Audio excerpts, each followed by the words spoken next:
allegiance to the flag of the United States of America, and to the republic for which it stands, one nation, under God, indivisible, with liberty and justice for all.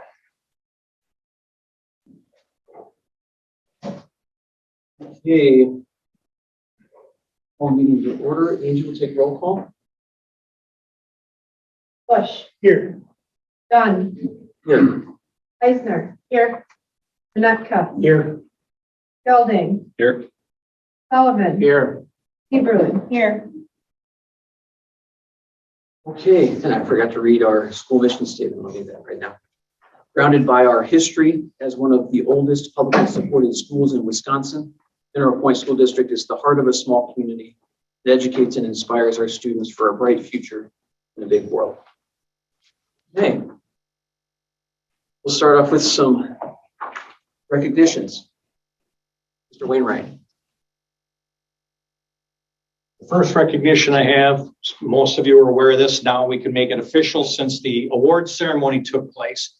But Caitlin Ulrich was selected as the Wisconsin School Psychologist of the Year. There was a nomination process that the school went through. Caitlin also had to kind of submit some information to this panel. And then as a statewide association, they're the ones that chose the winner. And I don't know, Caitlin, if you'd like to speak anything, or Angie, since you. I'm thrilled to work with Caitlin every day, so I think this is a well-deserved honor. She's really very, very much deserving of it. Yeah, Dr. Dunn wants you to stand up. Well, and you, if you're going to talk. Yeah, I'm done. You're done? Okay. So yes, well-deserved. Caitlin's come to us a few years ago and has really made things happen and changed Mineral Point School District for the better. So a very deserving award, and we're certainly happy to have her here in our services. So congratulations.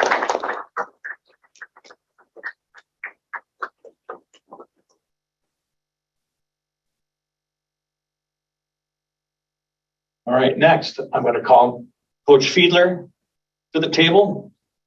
We have some wrestlers. Got to start with the most important first, correct?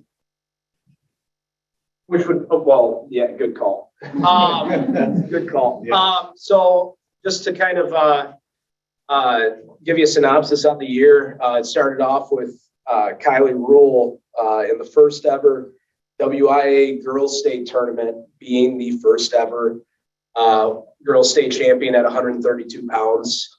She was in a bracket of, I believe, 22 other girls from across the state, and she pretty much dominated as the entire day. And you know, it's such an honor that is so well deserved to her, as she works as hard, if not harder, than a lot of the guys in the room.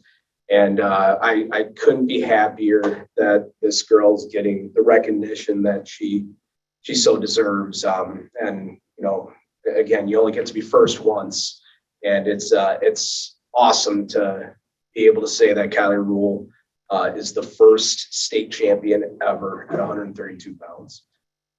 So again, I'm happy I get to coach her and be a part of her life and see her succeed. Moving on to the boys state tournament. You know, last year we were on such a high with the team state tournament and a couple state champions, and I feel we continued that success this year. Had 7 make it to the state tournament. It was, I got to remember, Rowan Carey, Cade Rule, Carson Kroll, Karen Riley, Lucas Sullivan, Trapper Nofsker, and Bo Hansen make it to the state tournament. Of those, Bo Hansen finished 6th, Trapper Nofsker finished 4th, and then we had 3 that got to wrestle Saturday night in the state finals. Rowan Carey fought like no other, and it's still a bitter pill to swallow, and probably a match that I will never watch again. And Lucas Sullivan and Taryn Riley are absolute monsters, and they just ran into some really tough kids. But all of them were state runner-ups that Saturday night, and so well deserving of the honors along with the rest of the team. And just very proud of those young men and what they've been able to accomplish. So again, it was an awesome weekend. We always want to come away with first place, but unfortunately unable to do so. And at the same time, I hope that makes those guys returning a little bit hungrier. As a team, it says something about our area when 4 of the top 5 ranked teams in the state are in our sectional. And, it proved to be so. We made it to sectional semis where we just got a tough match against Fenimore, and they went on to win the sectional and win team state this year. So again, it just speaks to the competition that these guys and girls see day in and day out. So again, it was overall a successful year. You always strive to be higher. You always strive to be better, but I couldn't be prouder of the crew I got to coach this year. So I appreciate the invite, and I appreciate you guys recognizing these young men and women. Congratulations.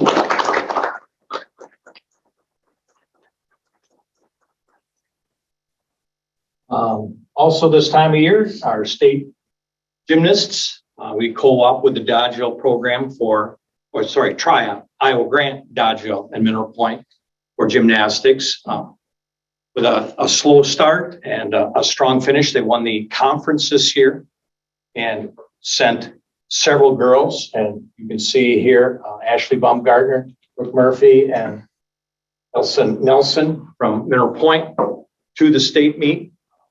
They finished 9th at state. Outstanding accomplishment for the team. And again, we don't have anyone here tonight to represent the gymnastics team, but a fabulous season. And, kind of getting things back to normal, I guess, is sending pointers to a state tournament somewhere. So congratulations to the gymnastics team. Then we missed recognizing this group because it took place so long ago, but I guess we'll bring them in now tonight, just the girls basketball team. And I've got Coach Keys here to talk about Mineral Point girls basketball. Thank you for the invitation. We really appreciate it. I'll first introduce my staff, Mike Chambers, Sam Weinbrenner, Abby Trainer, and Riley Hammer, who's not here. And our team here, our freshmen, Lacey Lindsay and Ella Kroll, our sophomores, Bree Gannon and Belle Waters, our juniors, Ryland Moots, who's not here, Kennedy Cabot, Kate Cox, and Kennedy Winger, and our seniors, Delaney Ross, Claire Waters, Ella Chambers, and Mallory Lindsay. I've never coached a group like this, and I don't know if I ever will. When the final buzzer sounded a year ago in the state finals, when we came up a little short, this group showed everybody, if you're committed to excellence, if you work as hard as you possibly can, if you entrust the coaching staff and each other, and if you love each other, anything can be accomplished. And we have a saying in our program: if you love the program will love you back. If you do those things, if you commit yourself, if you're coachable, if you do more than what is asked of you in terms of individual workouts, pod sessions, everything we did in the off season, the results will take care of itself. You'll be rewarded. And I would say 30-0 and state champs is a big reward. The chemistry was great. Mallory said it the other night. She has sisters for life. I joked the other night at the pep rally that we are going to be intertwined and connected together as a family for life. We'll be at each other's weddings. We'll be at each other's future events. But we will always be remembered and together connected in the history of Mineral Point girls basketball. I'm extremely proud. I'm extremely happy for them also that not one of us is perfect individually. We all have our flaws, but together, connected together forever, this group will be perfect. 30-0, Division IV state champs. And thank you very, very much to the community. The support up in Green Bay was tremendous. We couldn't have done this without you. We're happy to represent this community, and I think we did it in a first-class fashion. And I know we made you proud. And ladies, I told you this every time I get to address you, whether it's privately or publicly. Thank you for allowing me to coach you hard. Thank you for allowing me to be your coach. I love all of you to death. And what we accomplished, nobody will ever be able to take it away from us. Congratulations. Congratulations.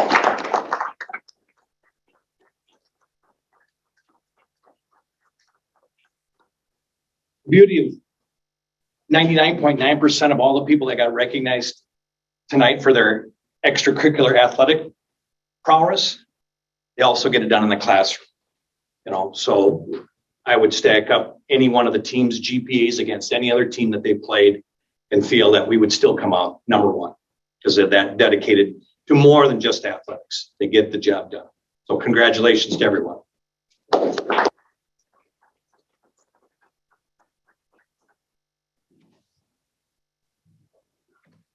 Hey, that was great.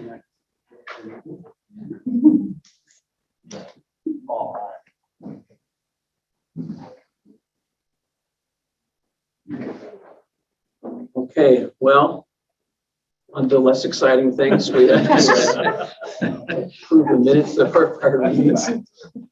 I will make the motion to approve the minutes from the previous meetings. I looked through them here. I will second that. All right, so we've got a motion to approve the regular meeting from 2/14, the joint finance personnel meeting 2/23, and the policy committee meeting on 3/7. Angie? Sullivan, Yes. Hebron, Yes. Bush, Yes. Eisner, Yes. Janetka, Yes. Gelding, Yes. Dunn. Yes. Okay, next is communications. We'll start with board communications received. I know we all got a lot of emails this week. I don't know, Justin, you want to start off anything specific that you got or anybody that talked to you or anything you want to share? I think I got the same emails everybody got, which I think is great. I think we should expect the community and people's colleagues to reach out like they did. There's just brutal facts with our budget that we have to talk about, and that's why we're here tonight. But I do appreciate everybody's feedback and tried to read most of them, so thank you. Yep, and no, I agree. I didn't get anything that everybody else didn't get. It was kind of a difficult week as far as response time goes. Every single email is appreciated. I read every single one of them, but certainly on a day like today to actually give a response has been pretty difficult. But like Justin said, there's some tough conversations that are going to happen tonight. And see how it goes. So similar to Justin and Sarah, as of this morning, like before my workday started, I'd received about a half a dozen emails from local community members, all in support of the position, and then about twice that many from folks across the state and beyond. Again, all in support of having a communications director position. By the end of the day, that number had grown exponentially. I have read all of them, most of them twice, have not responded to all of them, but please, if you reached out to me, know that your email has been read and is being considered. In addition to that, I had 2 additional people reach out by text, again, in support of the communications position. Yeah, same here. A lot of emails in support of the communications director position and the text. I don't think I got anything in addition to that. I had a couple people request that their email be read. So I'll do those during the public comment period. I also obviously received everything everyone else did, plus I received 2 additional, one phone call, 1 text message in support of keeping the position. See, same emails, many emails some of you got individually and then forwarded on. I did receive 1 letter in the mail, with no return address, and it wasn't signed. I have no idea who this person is from, but if they're watching, I appreciate your words. No idea who you are. I received the same bulk of emails, nice mix of some former board members, some staff members, community members, and people in the same field. Also reached out to some former board members and some staff members.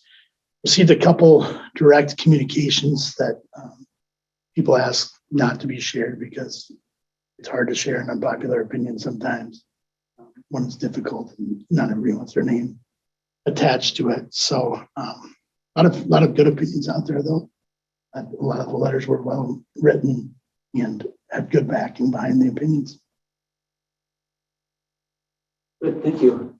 Okay, next will be citizen communications. We'll start with anyone here. Did anyone sign up, Andy? All right. So just a reminder, just please state your name and residence, and you get 3 minutes. This is Erin. For those of you that don't know me, I'm Erin Edgington, and we actually opted to open enroll 2 of our children. Our daughter Abby graduated in 2020. Our son Michael will graduate in 2025. And gosh, I know I'm nervous. I talk to people all day long every day. It's my understanding you have 29 students, so I don't know how many families that choose to open enroll.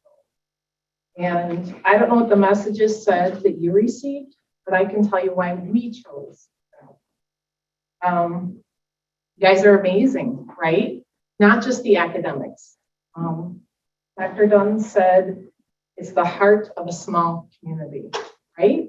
Well, I look at that heart as being founded on 3 C's, okay? Commitment. I don't care what building we've been in, what my interactions have been. I now teach at UW-Platteville. I've helped to arrange and host family math nights, so I brought my university students in. Every single person that walks these halls in every building cares 110% about what goes on here, right? Well, that commitment is awesome and definitely supported by this love of the community. But for people like me who live in Cobb, you know, I open enroll, we live in Cobb, that communication that Joelle provides, not just to folks like myself, but to our district is invaluable. Like, I can't even tell you, I'm amazed. I'm constantly saying to my husband, oh my gosh, she like communicates every day of the week, all year. You don't get that kind of commitment from somebody that doesn't love where they are. And I feel like in today's day and age, we need somebody that's a PR person that represents our community. And I'm calling it our because that's how I feel. Okay, everybody here, the parents have been amazing. Anybody that's out there online, you've been amazing. You guys have pulled us under your wing. And I don't have the benefit of a neighbor that I can go home to and say, what did I miss today? I think in a small town, we take for granted the organic nature that a lot of news and information spreads. It doesn't happen for people like me. We will lose more than just a communications director. We will lose part of our heart of this school. I'm done. Thank you. Next, Lisa Hay. I sent you all an email. It was a little long, so I'm not going to go through the entire email. I just want to hit on a couple. I really cannot fathom how the school will function without a communications director. This is a huge job. It is way more than just doing social media posts. She does a ton of stuff. I mean, it's not, and it comes in both directions. She's responding to stuff that comes to her, calls, emails, whatever. She's sending stuff out too. And it has to do with every different level of the education here. She's a very demanding audience. They want daily updates of elementary school, the middle school, high school. And it's just, you know, it's more and more. This job is growing. It is not shrinking. And to have one person in the role is important because then you get consistency in messaging. If you have it dispersed somehow, I don't know how that would work. And I think things would fall through the cracks. I was on the school board when we hired Joelle. I was on the school board when we did not have a communications. And I can tell you as a parent, I had a daughter in elementary school at the time. My best source of information was the Democrat Tribune. And that was because there was a young reporter there named Joelle Boyd. And after a while, it made sense for Joelle to work for the school. And we initially hired her as a part-time employee. It became very clear very quickly, this is a big full-time job. Within the year of hiring her part-time, we made her full-time. And the benefits of that were immediate. In 2013 and in the many years preceding that, we had an open enrollment deficit. We had more kids enrolling out. Within a year of Joelle joining, shining a light on all that's good in Mineral Point, that completely reversed. It went up and up. And as you know, you make more money, more kids open enroll in. Some years it's been, it's in the last few years, it's been between 25 and 50 additional kids in the district. And that at about 8,000 a head, this more than pays for her job. It pays for several teachers. I would say pays for the math department. I mean, it's significant. If you eliminate this job, you would lose what I think is one of the pillars holding up Pointer Nation. Pointer Nation, by the way, did not exist until Joelle created Pointer Nation. You would lose one of the best communicators in the state. You would be taking an extreme action, and to do it because you think you might have a budget issue. As I said in my letter, every year I was on the school board this time of year, it always seemed like, oh, the budget, there's going to be a shortfall. And then come at the end of the year, we would have a surplus. And that's how we fund 26. Anyway, that's all I have to say. Thank you. Thank you. Appreciate it. Okay, anyone else here want to speak? Or go to online people? Okay, anyone online want to speak? You can please use the raise hand icon. Okay. Well, I don't know how to do that. Okay. Not sure how to raise the hand. This is Shannon Straka. Shannon Straka. Okay, can you state your name? Mo Grimm, I see that your hand is up. We'll get to you next. Whoever's speaking, can you say your name and place of residence, please? Sure. My name is Shannon Straka. I live at 2361 State Road 80 in Livingston, Wisconsin. All right, you got 3 minutes. All right, thank you.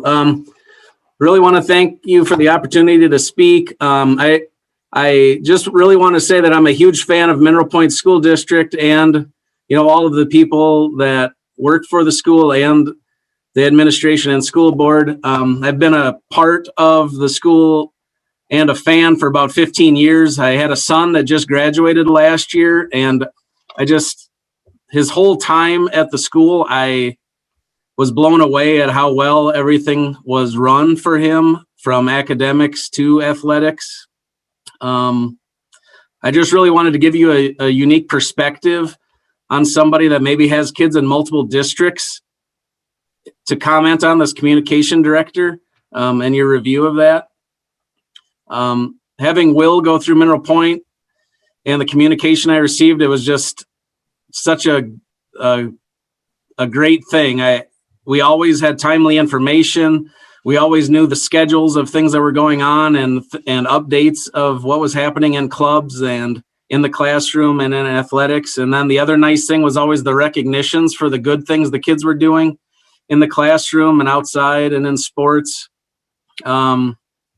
Probably started to take it for granted after, so long of getting all of that information. But, I have some younger kids that go to a different school district that's nearby just because my wife works there and, it's easier and they enjoy it. But I will say that the communication gap is huge. The difference, I being completely honest, I don't always know what's going on. Even if it's a family STEM night, I only find out because of a paper that's all crumpled in the bottom of the kid's backpack. Don't know about apparel orders. There's just so many things that could make a big list. That at Mineral Point, it was just always easy. I do have some relatives at some other nearby districts that have some similar things where it's hard to get even volunteers for things. And I guess I just want to say that I think Mineral Point is really recognized by a lot of people that live in the surrounding districts as a really great example of what a school can be. And I think a lot of that comes from, the administration, the board, the teachers, and the communication director sharing all of those good things. And I just wanted to share what a good job has been done. And I know I don't have a current student, but not to say I wouldn't love for it to happen. But but just really wanted to thank everybody. And I think you have a great school. And I just wanted to share, my thoughts on how helpful it was to have good communication. So that's it. Thank you, Shane. Okay, next, Mo Grimm, you're up. Thank you. First, I want to recognize Deb Mall, who I understand has decided to retire. She has just done an amazing job with Pointer Pantry. Many people don't realize all the work she puts in to make sure that kids can learn because they're not hungry in Mineral Point. Deb puts in countless hours getting those gift certificates to those families. She's a liaison with the school staff, and she always does it with the utmost respect and confidentiality. Secondly, I do want to talk about the communication director position that's being reviewed. Boy, when I was on the board, we got dinged a lot by the public for lack of transparency, surprises, people weren't happy. I don't hear that happening anymore. The other thing is this community has repeatedly supported our schools, and this support has resulted in Mineral Point being a beacon for other schools, including, you've heard multiple cases here tonight where this communication director position has helped make us a beacon. When you think about the jobs each of you work at for pay, when somebody's left those jobs and somebody else picks them up, there's a ramp up time. Some things get dropped. Sometimes 2 years later, you say, oh, so-and-so used to do that. I'm not sure how we did that. The thing that I've heard in the rumor mill that I think is probably accurate is that this maybe is actually being done because Joelle hasn't been able to be at certain student events. And that we're talking about farming part of her job out to students. That seems like the perfect thing to ask for student volunteers. I bet 90% of them have a cell phone, can take some pictures, get them to be posted. In fact, the wonderful pieces about the girls' basketball tournament, I saw a picture there that a local Ann Gorgon had taken, a beautiful picture. So I just think you kind of need to be thinking about the opportunity costs here as well. So if Joelle's position goes away, who's going to pick that up? And when they do, what are they going to have to stop doing because there's not room on their plate? I looked at the strategic plan. Joelle's name is mentioned 8 times in our strategic plan. The words communicate and communications are mentioned 12 times. That's just within 6 pages. It also talks about grant writing. As the founder and chair of Pointer Pantry, I'll tell you that is a darn key position, somebody that can write and get grants. It also talks about a survey database. These things are not things that you can just hand off in a minute. So I ask you to please consider carefully what we're really giving up if we give up this position. And is our budget really that tight? Thank you for your time. Thank you. Anybody else up there, Mitch? I'm not seeing anyone at this time. I'd like to see that. Can we talk now or wait until we get to the topic on the? We meaning admin? Yeah. You can talk anytime. Okay. So All right. if you want to wait until we bring it up. Yeah. Okay. Yeah, you're welcome to comment anytime. All right. You want to say something, Angie? Yeah. Okay. I've worked with Joelle, Dan, and Gail for the last 8 years. She has done far more than just communication. She watchdog for what may happen. She can sniff out things that are coming down the pike. She's got all of our backs. She's prompting Mitch constantly. Truth be told, she does half my job. So maybe you should be looking at my position versus her position. Truth be told, I think you're barking up the wrong tree. I think you need to look at a lot of other positions within the district. Maybe do some evaluations across the board of other employees. and see, instead of just everybody graduating a step up every year, making sure they deserve that step. This is a position that's vital to the school district and our community and our parents and our students. Our students, what are we here for? Our students. Joelle is true blue Mineral Point. She loves this district. She loves what she does. You need to find a different way to balance this budget. Thanks, Andy. Okay.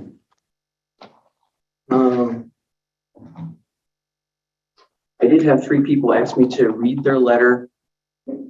So if you'll bear with me, it has been our practice, especially during COVID, to be able to read people's emails, as long as they're not derogatory or disrespectful, and as long as they're within 3 minutes. So I'll go ahead and do that. This is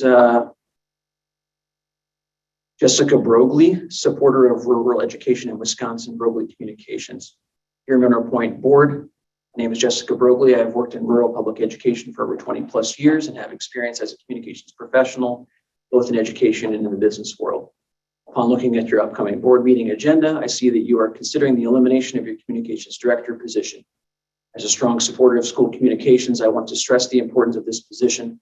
Rural school districts need unified communication, professional strategy, and the ability to execute the narrative that reflects your district's mission and vision. Communications director carefully crafts messaging that uplifts the spirit of your district, unifies your community, and attracts potential students, teachers, and community members.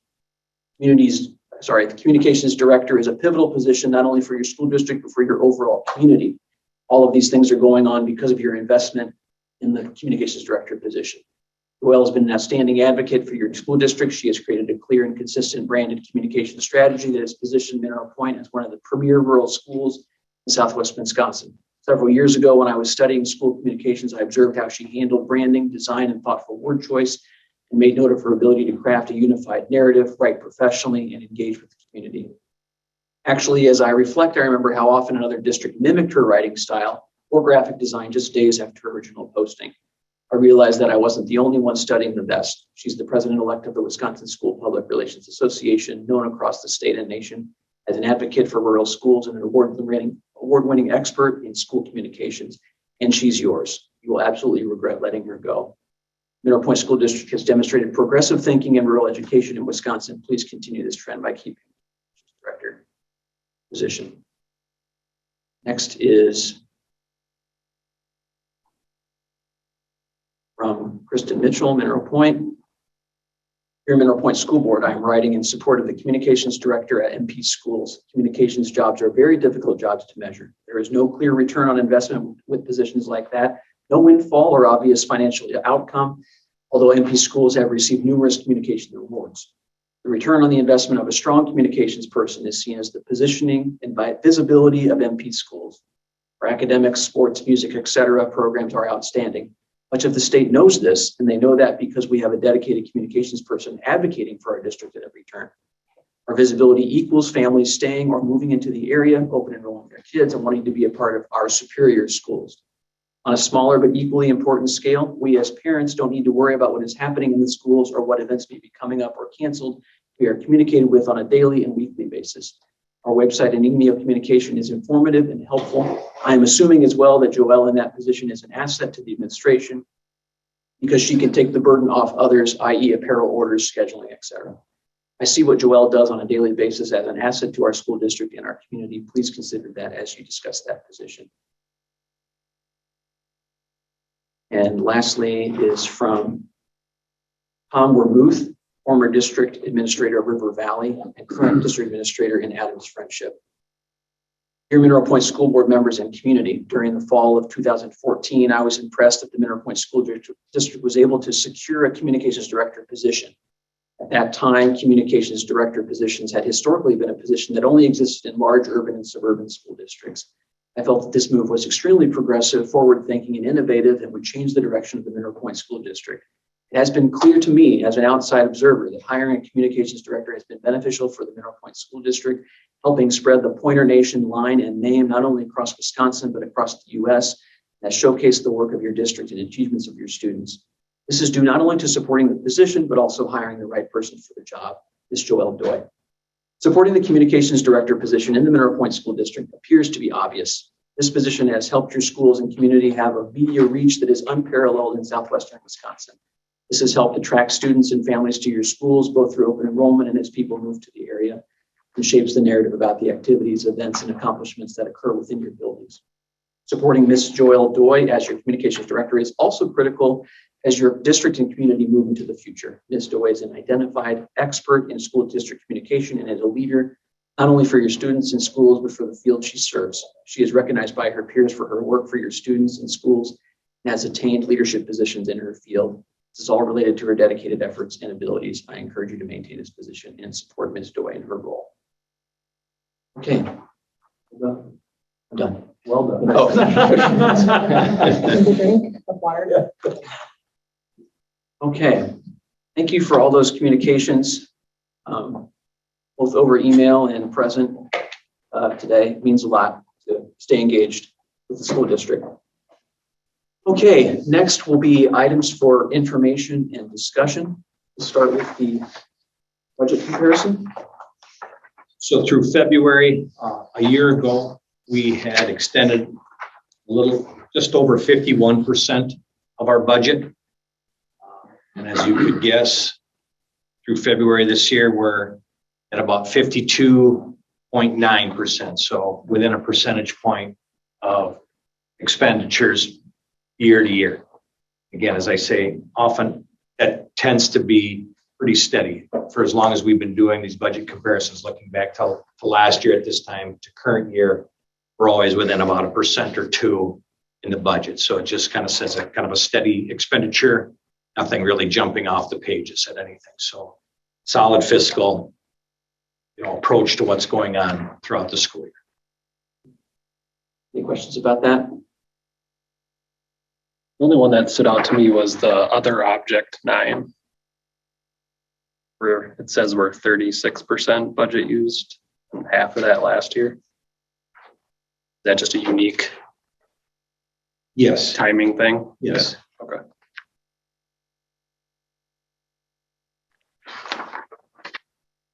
Those are like miscellaneous purchase services or products that are random throughout the year? Correct.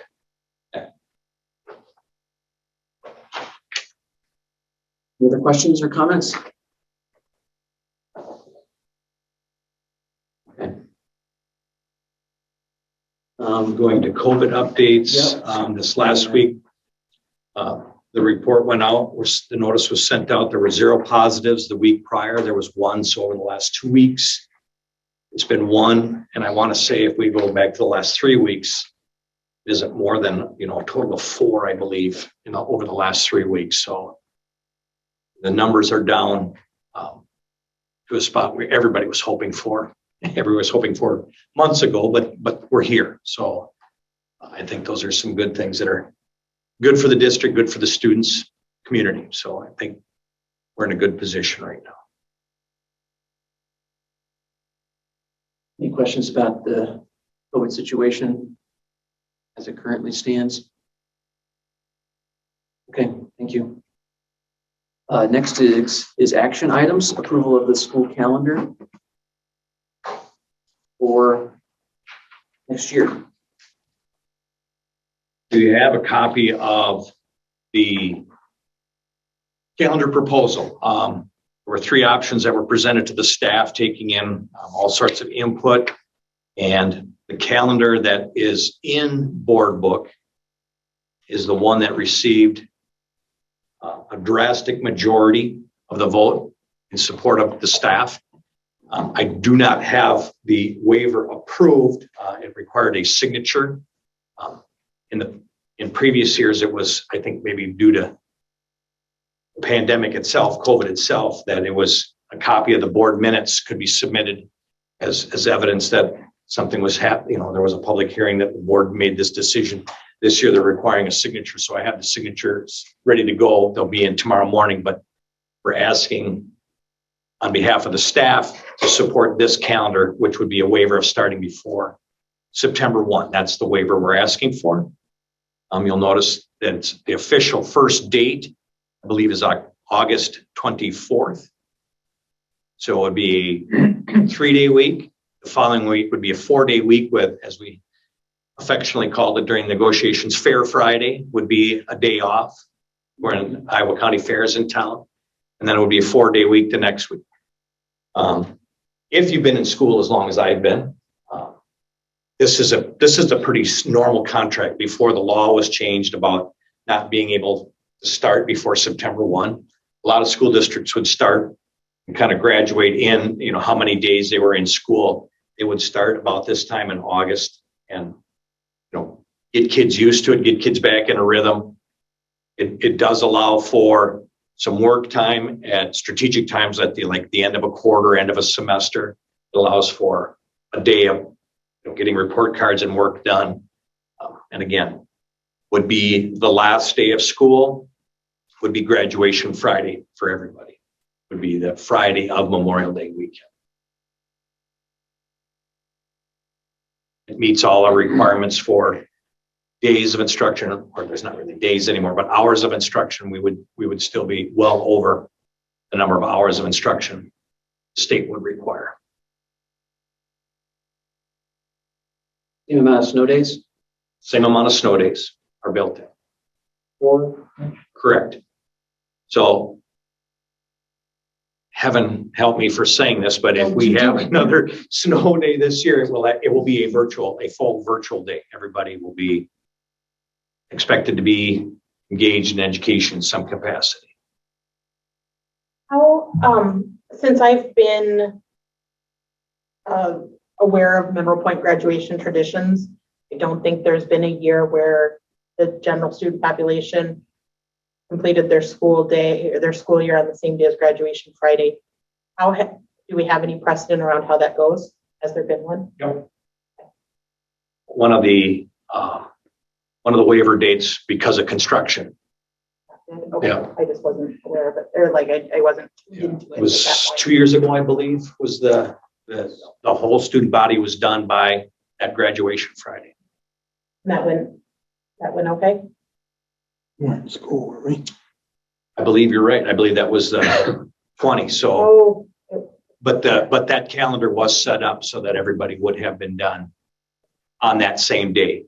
We were just shut down in March by the governor, but there was a plan to, have the seniors take care of their items like always. There'd be a senior picnic, a graduation rehearsal, the ceremony. So it isn't like, it's not fair, you're cheating me out of this or that. They still would have had those same experiences. They're already built into that calendar. So it would just be repeated again in the 22-23 school year. They just don't get the extra days to taunt their younger siblings about not going to school. Yeah, they got to get them in before Memorial Day instead of after. Can you just briefly state why the committee selected this calendar? Mr. Austin, if you'd like to speak to that, why the committee selected this calendar? So we, at the last meeting, we talked about whether or not to apply for the waiver because of the weird dates, right? So then from there, we actually met, we talked about it. We had several different options. A couple of them centered around, okay, do you want to try and push through? Do you want to get, make sure we have fair off, this and that. And then we took it to vote. We had 3 options that we actually took the vote for the staff. This is the one that won. I think it was like 62%. I can't remember off the top of my head, but it was a fairly large majority compared to the other 2 were both about 17% somewhere. So looking at it, I think a lot of people, if they've been teaching for a long time, like Mr. Wainwright said, this had been a typical calendar. I do think part of the advantage is easing kids back into it after the summer as well. Going 3, 4, 4, and then 5 days on the 4th week eases them back into that schedule, especially when we're talking a little bit hotter and stuff that way. So I think there's some good advantages. I think it gives the kids, the breaks during the year when they need those breaks, doesn't take that away from them. We've had calendars that we've pushed And we started and we've pushed all the way through, and it's hard for the kids, hard for everybody, because there's no major breaks in there where they can't, it's a mental day, I'm gonna call it. So after talking through everything, we actually gave 3 options to the staff. And this is the one that got the most votes. Thank you. I think it makes sense having that Friday off. Well, I'll take a motion to approve this calendar. Make that motion. I'll second. Seaver, And Skilled. I think it has to be contingent on Approval of the waiver. Which, Mitch, we figure is mostly formality, but I'm assuming there's a backup option if it's, the waiver's not granted. Maybe. We would, yeah, we You have, have to there were do a it over couple again? other calendars that were presented that we would be able to use as a backup. And then I'll make the motion to approve the calendar contingent on the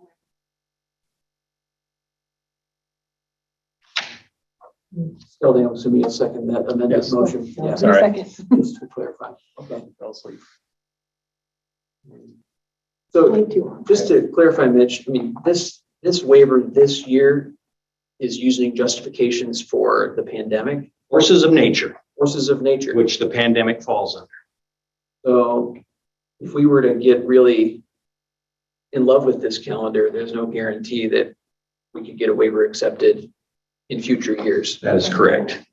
Forces of nature, building projects are probably the 2 areas that are considered when it comes to a waiver to the September 1 start date. There had been some talk I'd heard in Madison, but it hasn't gone anywhere about repealing that. For those of you that have been in education this long, you're right, Ms. Stahl, I am looking back there at you. It's basically the tourism industry really pushed this years and years and years ago that they needed workers, especially in the Wisconsin Dells area. We needed workers through Labor Day weekend.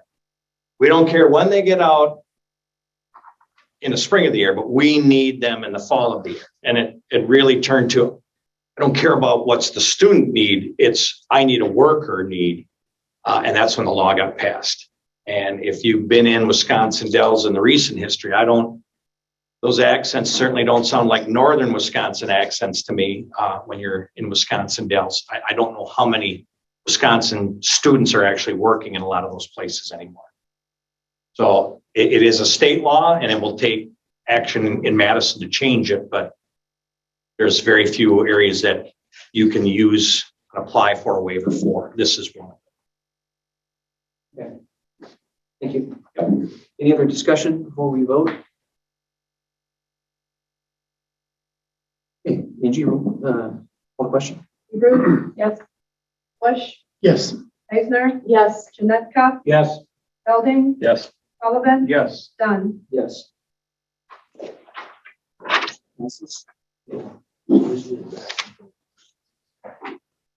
Yes, go ahead. Hey, we're gonna. Yes, here. Mitch, do you want to pull anything up for us to review in terms of the current budget for us to look at again, or Are you looking at action item 2? or an action item 2? Yeah. I make a motion that we table that until after review of communication director. Sure. No fight for it? No. So we put the, Oh, it's under employee services. Yeah. Okay.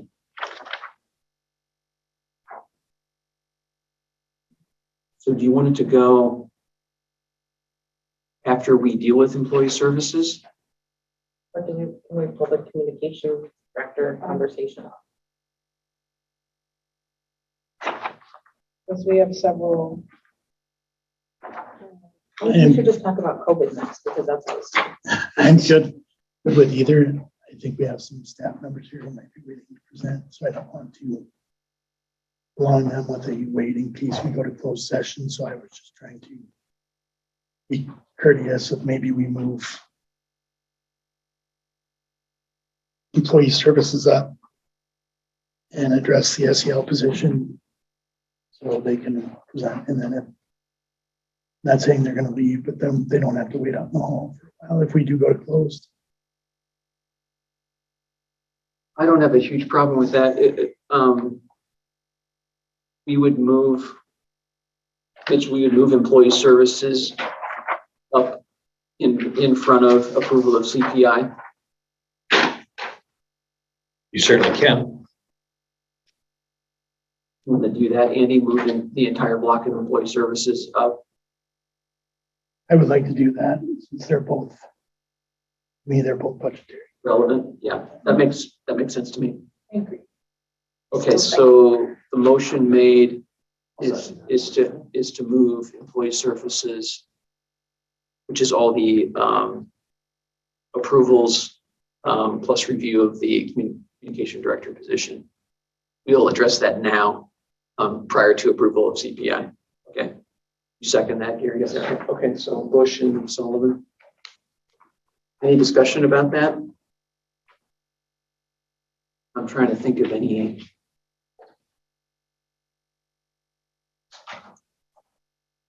I think as long as we, in these employee services discussion are brought up to speed on our current budgetary situation and, and potential solutions for savings, guide those discussions of the approvals, that are going to cost money. I think that would be really fine with me. Any other discussion?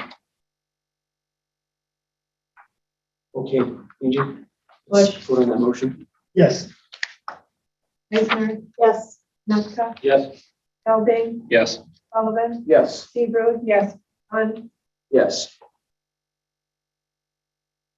Okay, so we'll continue in the same order. So first is approval of staff retirement. The administration was notified by Ms. Deb Mall that she will be retiring at the end of this school year after 34 years. Certainly a very valued employee, and we wish her well. Very respected. Those are 34 years are big shoes to fill. When you talk about the history and the knowledge of the school district and the students that come through it. So I would ask that you support that retirement with appreciation for all that's been done. Take a motion to approve the retirement of Ms. Mall. I'll second.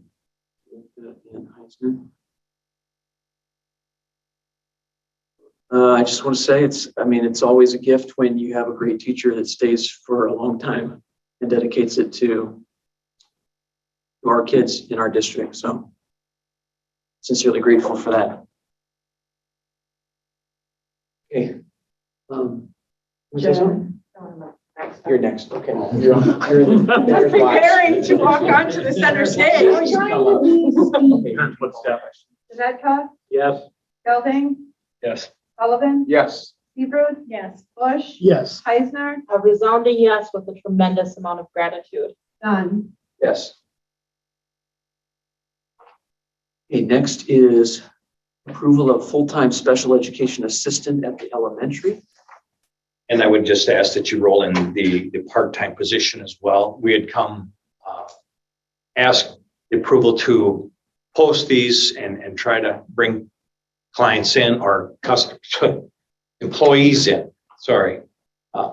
Again, IEP driven. So there are certain requirements that we have to fulfill, and I will turn it over to Ms. Klein. Yeah, so we had a committee meet for our applicants, and we're bringing forth Jenna Wadig for the full-time position. So Jenna's a former graduate from Mineral Point who has been working for a short time after some schooling for a short time with Head Start, and hopefully will be joining us as a special education assistant. And then we are recommending Kim Wadig, oddly enough, who is Jenna's mom. Completely unrelated, but has a long history of a nursing field and is looking to pick up and do some support in a different way, who will be supporting students in our early childhood program for the part-time position. Okay. Anything you want to add? Yeah, thanks. I'm excited to start him. Yeah. I think the nursing connection, we would certainly, we've had conversations about this, that it provides a lot of extra benefits out of this one candidate as well, to have somebody with that skilled background as well, being able to support our students. Now, from my understanding, it's been board practice that we go into closed session before we vote on, if you wish to, yeah, specific candidate. Yeah, typically you've done that now. That's kind of been your practice lately. Yes. I just want to bring that up because I don't want to. I want to be consistent. You don't have to, but that's what you've been doing lately. If we've been doing it, we could just, we just table the vote until we go into closed session, do these other things, and then. That'd be my vote, is that we hear a presentation on the other positions and talk about the candidates. I mean, who the candidates are, and talk about the communications director position as a position. And then if we want to, we can go into closed session and talk about anything that's specific to each person, and then we can come out and vote on all of them, or take some kind of action. Sure, that's fine. Consistent. I get it. Mm-hmm. Okay. Angie, do we need to There's no make a motion. There's no motion yet. Okay, so can we just take no action and then take action after closed session? Yes. There's just been a presentation, so yeah, there's nothing done yet. Right. Okay. Yes. All right. So can we proceed to the SEL Absolutely. position? Have you present on that too? I would love to. If you remember a year ago when we came forward to ask for this position, the motion came through that it would be reviewed in March as a separate position, not as all encompassing with all of the contracts for teachers and support staff, that it was going to be a separate item for the board to act upon. We're at that time. We're at a year's time, and that's why it's on tonight's agenda. So I've asked some individuals to come and present some information on the social emotional learning position. And I do, yep, go ahead. I just want to preface that these are kind of sensitive. Obviously, I want to just stress that in open session, we should just talk about the position in general. I know we've tried to separate the two, but Absolutely, it's not the person. Specific Yes. performance positive or Yep. negative. We want to address that in closed session, but we're just talking about the position itself and its value to the district. Absolutely. Thank you. I feel like we're really fortunate to be able to have a social worker position in our district who supports our social and emotional learning and is serving as a coach as well. I believe you all received kind of a two-page item on what this position has allowed us to do this year. So about this time last year, Caitlin and I presented on a needs assessment and why we felt this position was necessary. And then, we were obviously very fortunate to be the recipient of a grant that helped fund a lot of this program. That is a 2-year grant. So we will be receiving up to $75,000 again for next year to help offset the cost of any of the grant related activities, which in this case is the position or a large part of the position. But we've been able to do some really amazing things, I think, this year. We were able to administer some screeners at our middle school level that helped address some of the concerns raised specifically for the grant. We've been able to meet with a lot more students, both individually and in small groups. We're doing some whole group instruction at the middle school level, which hasn't been done, at least in the time that Caitlin and I have been here.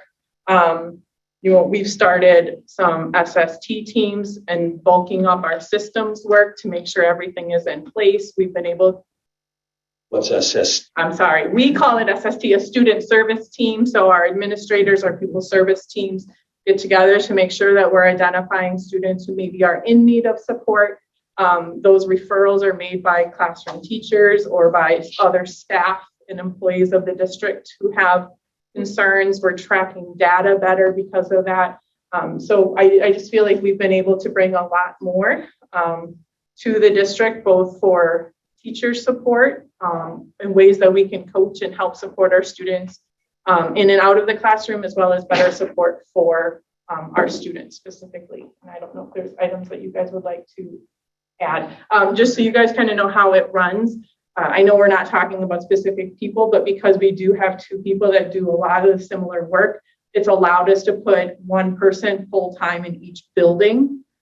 So we're no longer going back and forth between the buildings. There's one designated contact person for each building, which I think has really helped with the communication aspect and being able to build better plans and better services. And I guess I would just add, not needing to travel as much between buildings has allowed me to meet with more of our elementary students, because our school counselor is also teaching guidance lessons all throughout the day. So she is not available all the time, depending on her schedule. And I know it seems weird, we're only a mile apart, but when you're, I mean, really, it's about 15 minutes to get from one building to the other building. And then you're doing that multiple times a day. There's a lot of lost valuable instructional time when you're going between the buildings. So to have dedicated people in each building is really a major thing. And I'll just say, I know, like we've heard it before, but I'm friends with a number of directors in the area, and they talk all the time about how they're amazed at how full our pupil service team is, because they don't have the number of staff that we have. But I think we're doing a lot of really good things that are pushing the boundaries of what's available to our students. So. Yeah, and I would just add to, so I'm Danny, I'm the SEL coach right now. So, but I would just add that our students are just, from the data, just kind of looking at it, they're really struggling, right? And so from like day one, I feel like it's been busy, and I've been really doing a lot to support them. So it's definitely a needed position. I appreciate it. Questions? And I don't know if anybody had any questions about any of the information that we shared on the binder, but we just tried to put a synopsis in so you guys could see all the work that was being done over the past year. How many periods does the guidance counselor teach in a day? So it depends on the day. Okay. So there's a 6-day rotation. Okay. And so in my understanding, when I look at her schedule, it's pretty full for at least 4 of the 6 days. Okay. So and she has recess duty and lunch duty. Okay. So on those days, she packs it pretty full, I know, on her off days. We had like contracted with outside counseling services. Can you tell me the status of that? Yeah, so we continue to have that contract. So basically all we are is the location for a community health provider, a mental health provider to come in. They are part of our work within this grant. We had to name a community provider, so they're correlated. Oftentimes, not all of them, but oftentimes we have release of information so that we can write coordinated plans. But there were 17 referrals made just at the middle school, high school level to that community mental health provider this year alone. And I don't think that probably counted the elementary referrals that you've made. I know that I believe she's here 2 days a week. She is, and I know she's full. We've looked at adding more people. So there are a number of families taking advantage of that. Obviously, one of the benefits is parents don't have to take off work to get their child to those services and that appointment, because we just work it within the school day here. But I think it's been a really great partnership with that company or with that business. I think it's done really well, and I think the numbers just keep supporting that. We just have a large number always growing of people that are using that service. Just to be clear, we don't pay for that service. We just allow We them the simply space give them a room to use. with the parents and the insurance. Yeah, everything. I mean, well, we have the paperwork so that we can give them to share on our, just kind of, again, ease up the thing, but there's no money that exchanges hands, no nothing. Everything is done outside of us. We just simply give them a private location to have their sessions. Do you feel like with these 2 positions in place now, there are any mental health gaps in the school district? So I don't want to say no. I think there's always changing and always continuing mental health needs. I think that we have good pulse on the families or the students who need them, but they're always changing, right? It's never, I would say it's not a static or a stable thing. They're ever changing. So I think we have enough people in place that we're able to monitor those. And just if I can maybe add to that, I think especially over the last 2 years, we're becoming really aware of social emotional needs of our students. And we're looking also at how we can help to support more in the classroom and giving teachers some of those skills, because that's not always something that's touched on in like their training, but it's something that our teachers are amazing at. So I think that that's a way that we're working on filling those gaps, because that's not something that just two people can do anyway. And also, as we know, like our students are going to be really comfortable with their teacher, and we want them to feel comfortable with just building relationships is sometimes what kids need, and that can help with their mental health. So it's coming to us when it's that higher level of need. And so I think having this position allows us to also spend more of that time supporting teachers in the classroom, because they're working on figuring out how to best support the kids themselves. I kind of think more importantly, I think helping the teachers and the identification is important, but I think a lot of our work has been the systems part of what do you do if you have a concern? What's the process of, in different situations, what are our school processes for that? And that's what a lot of our people service team is. We've met on Wednesdays for PLCs. That's a lot of what we're working on is creating structures and systems in place so that we have those checks and balances along the way that we didn't always have for those. And I think that's been a lot of our work, is to try and make sure we have those built in place so we are catching the students when needed. A couple things. First of all, I don't know that I've ever properly thanked you guys for having the foresight to bring this position to us and then getting it funded. Incredible in both regards. But in the past, when we talked about this, we've talked about the screener a little bit, and it's a little old. There's still a plan to rescreen? I'll let you kind of take that over. Yeah, so in the spring, we'll update our grant goals. And so I would still like to continue that screening process. This year we did it just in 6th grade because we were like, well, we don't know how much resources that's going to take, right, to do an entire class.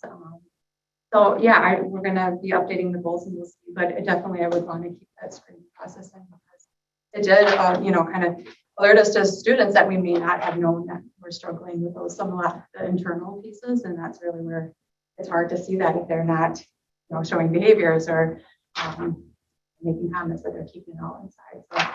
And again, we fall back to we based a lot of our data on that youth risk behavior survey, which you can elect to take every other year. And so that can help us gauge too. So just again, trying to make sure we're including all the pieces that can help us gather data. So we might not be rescreening like 6th grade again as 7th grade, but they might be participating in that youth risk survey so that we can get the results. So instead, maybe we're screening freshmen or something, or we're making it a cyclical of every so many years they're touched on a regular basis. But I will not be ashamed to say, like, we started kind of small, focused in 1 grade, because I know a lot of prior to this, when Caitlin and I were talking about this, is if we get results, we have to be able to do something to support the results. So we wanted to be thoughtful about making sure we're starting in something that we know we can support. But we foresee it growing, as this position and as the students and as our services change and support too. The only one other thing, and I'm just going to point it out because, again, I know it all comes down to money.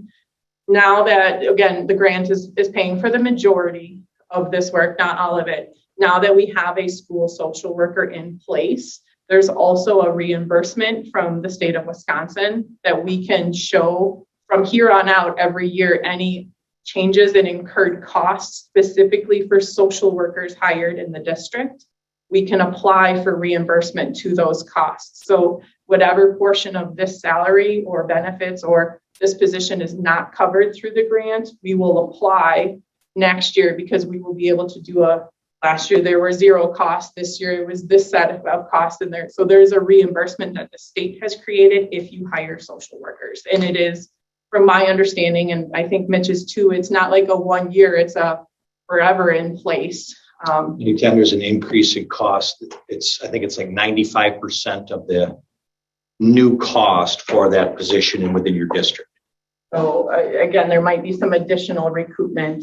So if the new cost this year was $20,000, we could apply to get 95% of that. If next year it was another 20, we could apply to get another 95% of the new $20,000. Yeah, so it's whatever the change is from year to year, and that is specific only if you're licensed as a social worker. So just because, again, I think the state is recognizing the need and the value of those positions in the school district. Can either of you guys more specifically clarify how much of this position is covered by grant money for this coming budget? I think it was like 72% was the grant, and then the remaining portion was built in. It could potentially be down the line also included in some of the ESSER 3 funds because we're meeting SEL needs through that. So there are a couple different funding source options. And I'm not sure if you use ESSER money, if you'd be able to apply for that reimbursement. I'm thinking no. The answer would be no. But like I know Mitch has brought up ESSER 3 is not just next year, it's the year after as well. So maybe once the grant expires, if there's not any grants to take place, that could potentially be another source. So how do you plan on funding the other 28%? On 10. On 10. Okay. And then we would be able to apply for that reimbursement So that fund of the 10, 95%. Yeah, that Fund 10 increase is what you can use to apply for that reimbursement. That Fund 10 increase is guaranteed? Yes. Yes, they increased the amount of money available for reimbursement in the biennium budget. It was one of the few areas that actually saw an increase. And I think it's guaranteed at 95%. Yes. Some of mine say up to a certain percentage, but we don't know what it is. Some certain or some specific. And I always have to go back and double check what that means. Which one means you're getting this amount of money or you're going to get as much as we can give you based on how many other people apply for money in this pot. But that money is guaranteed to be there. I want to say they doubled the money in that fund that supports this additional increase in social worker costs to school districts. And if we didn't, the 28% of the salary that's going to hit Fund 10. It's in this Fund 10 budget. It's in this current fiscal year right now. Okay. And we will look to do the same thing again next year. Would we spend that elsewhere? Could we spend that elsewhere if we did not put it towards 28% of this position? I mean, it's I guess what I'm asking, that's a fairly limited use fund. Is that correct? It's not a general fund. The Fund 10, the Fund 10 is the everything. It is Fund 27 is the special education. So Fund 10 is everybody else, not everybody else's, but most other salaries come out of Fund 10. Our expenditures come out of Fund 10. So, and that's where, if it is a Fund 10 expense, then you can submit it to the state for the reimbursement. If it's not a Fund 10 expense, then you don't have that ability. Just so I'm hearing you right, you're talking about this fiscal year? Now the 72 and 28 is how this position's getting funded? The 28% came out of Fund 10, so we will be able to, at the end of this school year, at the end of this fiscal year, we will be able to apply for reimbursement and get 95% of the 28% that we are taking out of Fund 10. Last year we had no cost. What about the next school year? If there's an increase, I understand. Then we can apply for whatever the increase is. So how will this position be funded next year is what I'm asking. 72% will still come through a grant. It will. Okay. Yes, that was a 2-year grant. So that dollar amount will be there and will cover maybe 70% of the grant, Yeah, but it's going to be. the grant we can, yeah, the grant was a $75,000 per year for 2 years. So we will resubmit the grant I mean, we're already approved to get it. We just have to resubmit our budget in May. And then any whatever portion of the salary and benefits is not covered by that grant would be taken out of, would be built into the Fund 10 budget so that we could apply for reimbursement again the following year. The only thing we're on the hook for is we get 95% of the 28%. So the rest of that, we're going to be on the hook for. Right. That's for this fiscal year. But it would be every year after that. Every year after that. It's so this year, if the 28% is $20,000 and next year it's 27,000 that's not covered, we can still reapply for that change of $7,000 to get reimbursed. Like every year, whatever the change is from year to year to year, we can reapply for that. Right. But the 20,000 next year will not be reimbursable. No, it would be whatever changed, whatever was percent or whatever was changed from this year to next year would be the following year, whatever that difference is. So right. So yep, you're on the right logic. So how are we paying for that 20,000 next year? Which has it built into the budget recommendation. Right. It's budgeted in there. Yes, it's all part. part. Plan on using ESSER funds for that? The 23-24 school year, we can use. That's when the grant will run out. The grant runs out in September of 24. So that would be the 24-25 fiscal years when the grant runs out. Okay. So the 23-24 fiscal year, we can use ESSER $3 where we have to pull out 20% of that dollar amount of the ESSER 3 total. So if it was 500,000, we have to pull 20% of that out. 20% has to go to social emotional learning and or the learning loss.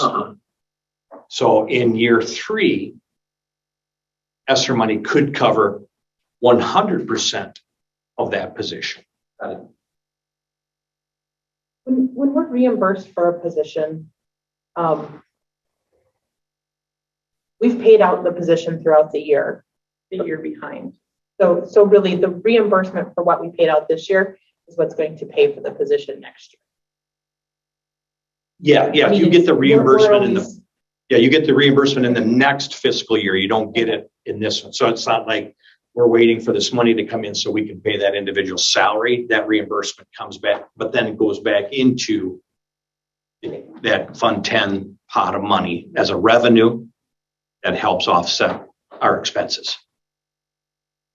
So sorry, I just want to make sure I'm clear on this. So basically the first 2 years of this position, it's majority grant funded. Correct. And a lot of it's reimbursable. A lot of the extra is reimbursable.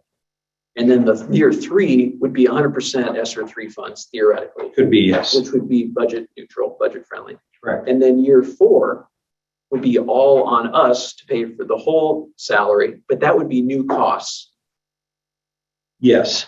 And still reimbursable. And that would be 95% reimbursable. You would get reimbursed at 95% for that year 4. The next fiscal. And then year 5.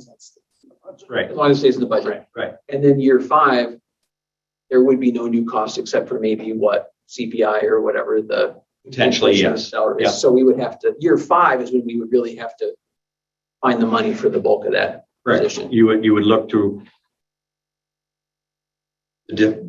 eliminate the position or roll it all into Fund 10. Got it. Okay. Thank you. Okay. Any other questions for us? Okay. Thank you.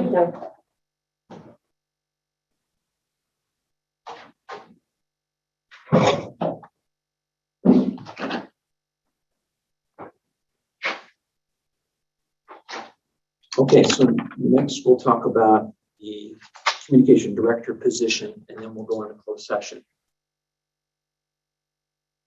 That's not right, Mitch? Yep. Okay. I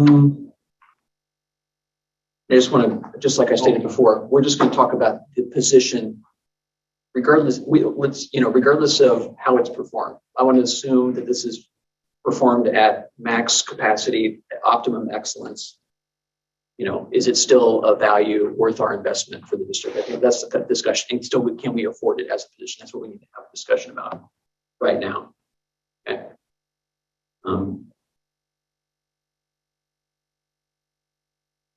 Does anyone want to make an argument for not continuing the position? Since we've heard a lot of arguments for continuing it.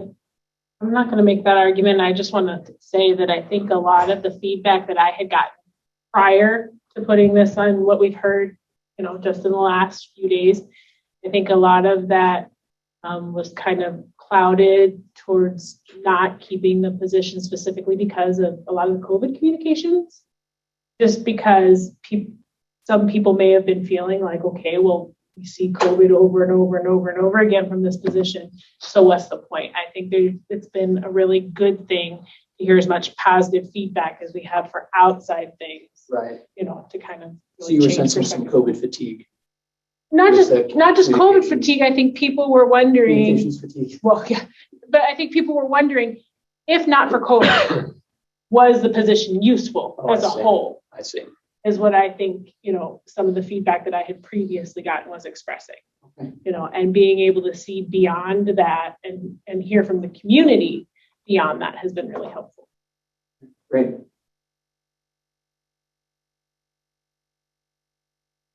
And I'll speak, and I will own up to asking for this to be on the agenda. My first comment would be it's incredibly insulting for a former board member to bring rumor to this board that this board would bring this agenda item to the public because some, what was the word? Activities were not being attended, or whatever the rumor mill was presented. This is strictly, as Aaron said, was a budgetary item. We are in a budget crisis. This is not enjoyable, but figuring out where $350,000 is coming from is not enjoyable. And so in discussion in finance committee meetings, we discussed, I discussed what would be farthest away from the classroom. And I'm not going to apologize for bringing this up instead of bringing a teacher up or a direct classroom impact or student mental health or something that directly we discussed what was farthest away from the classroom. And as much as I love this position, when you have a budget crisis, you have to start looking at what I would consider a luxury item. It's fantastic to have, but we've got to figure out how to pay for it. And that's what we're here to do, is figure out if we want to keep it, how are we going to pay for it? Because we have $350,000 of dollars that we don't have right now that we're at this point just taking out of the budget. Unfortunately, it's a brutal conversation to have, but it's why we're here. And I apologize if I hurt some people's feelings by doing what we were elected to do and starting farthest away from the classroom. And that was the reasoning I gave at the meeting. And let's figure out, the support is there. Let's figure out how to pay for it. I'll speak on that too. There's a lot of support there. I would love to figure out a way to do this. I'll go back to that finance committee meeting where we had 4 staff members, respected staff members representing the staff. And the question was asked, if they want the CPI, how are we going to pay for this? And the unanimous answer was, I don't know. This is an issue, whether people want to believe it or not. I know one former board member, so we always have budget surplus. Yeah, but you never had to use ESSER 3 money to make a budget because you never had it available. We're using ESSER 3 money now to make this budget neutral when we know next year we're not going to have the money. And I'm not going to get off this school board knowing we kicked this can down the road and pushed it on to the next board. Mm-hmm. I would like to see this position remain, but there's going to have to be some adjustments made. I think we need to work together to figure this out. And I will add to that. And the thing that we've been in this position before when I've been on the board, and the answer has been to ask the public. We haven't always had a surplus. We have gone and asked for $1.5 million in the last 8 years. Our surplus comes from the taxpayers. And I don't feel we're in a position to make that ask again.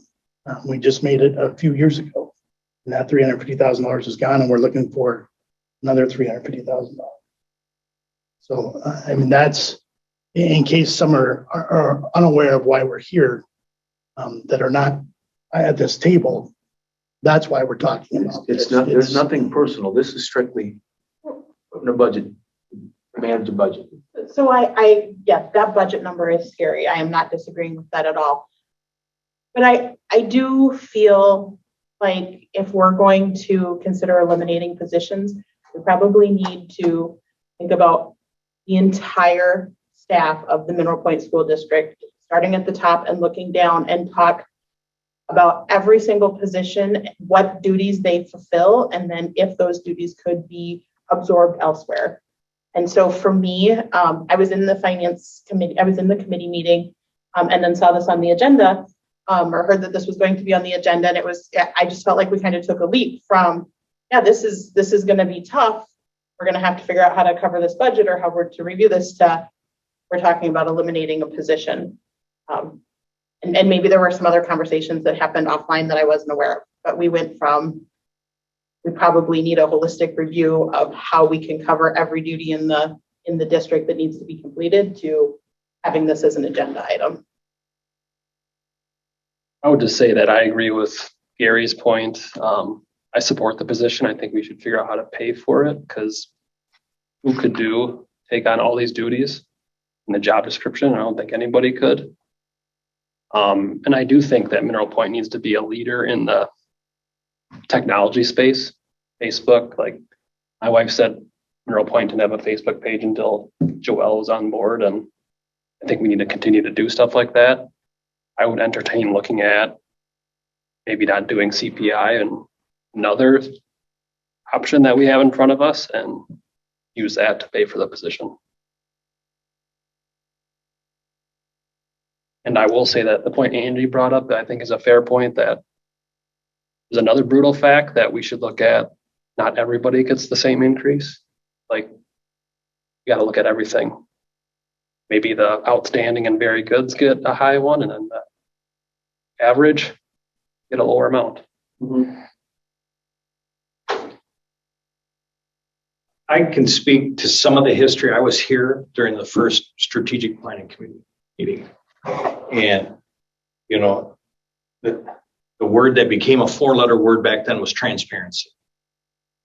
Because that was the claim, anybody that came to one of those strategic planning committee, the school district doesn't have the transparency. We're not communicating out any kind of information. And it was important for us to create this position, something. One of the board members at that time said, what we should do is we should actually send out mailers to surrounding districts and tell them about how good we are. And I said, I'm 100% against that. And the look was, well, why? Why would you be against it? We're a great school district. I'm not arguing that. But what's to prevent then my neighboring school district from doing the same thing? Hey, you know what? I noticed Mineral Point just passed a referendum, and your taxes are going to go up, and you're on the border. How about you come here? Maybe we can even annex your territory, and you can just leave the Mineral Point district and come to our district, because your taxes will be a little bit lower. I know one of the districts in our conference, they got a full-page colored ad in the shopper. I don't know what that cost, and I don't know what the return on investment was.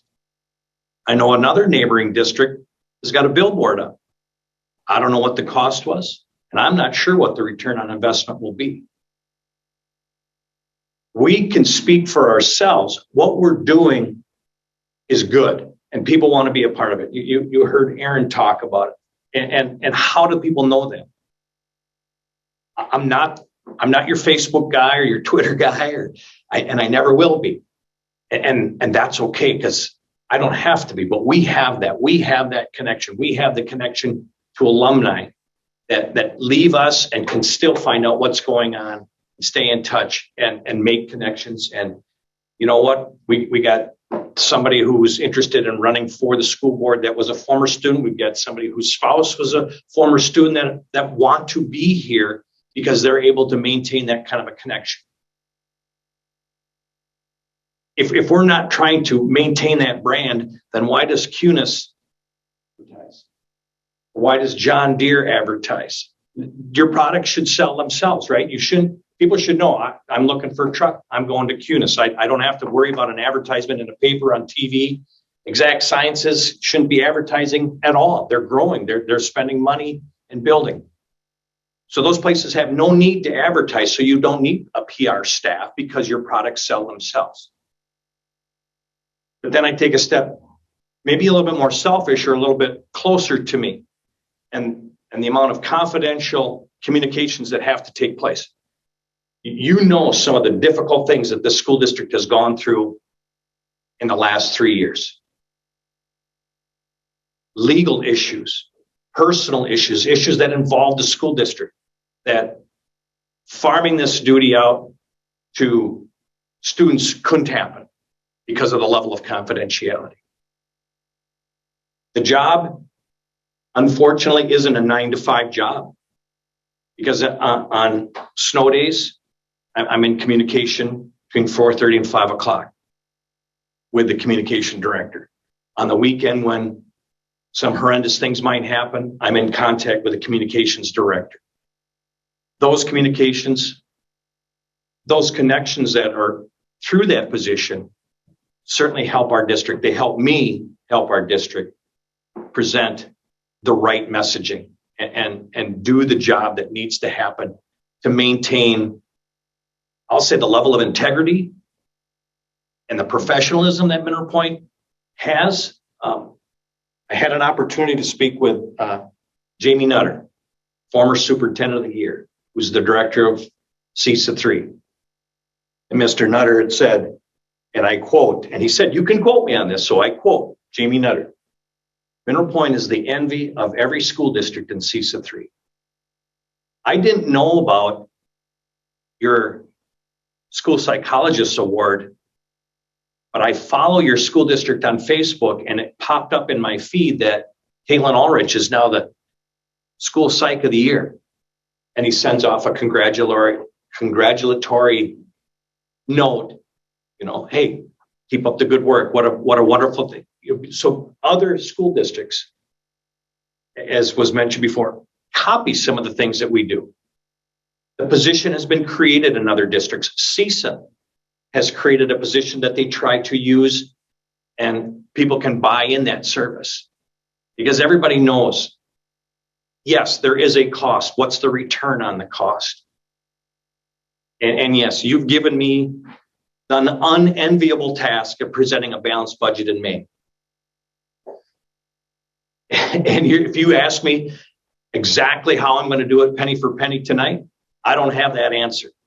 I'm asking you to give me all the tools in the toolbox to use to get there. But what makes us special are the things that we do. We have the social worker position that other schools wish they had. Is that a luxury, or in this day and age, a necessity? We provide a media opportunity that no other school district has. Is that a luxury, or is that an opportunity for our students? We have this communications director position. It's been created. It's been in place for 8 years.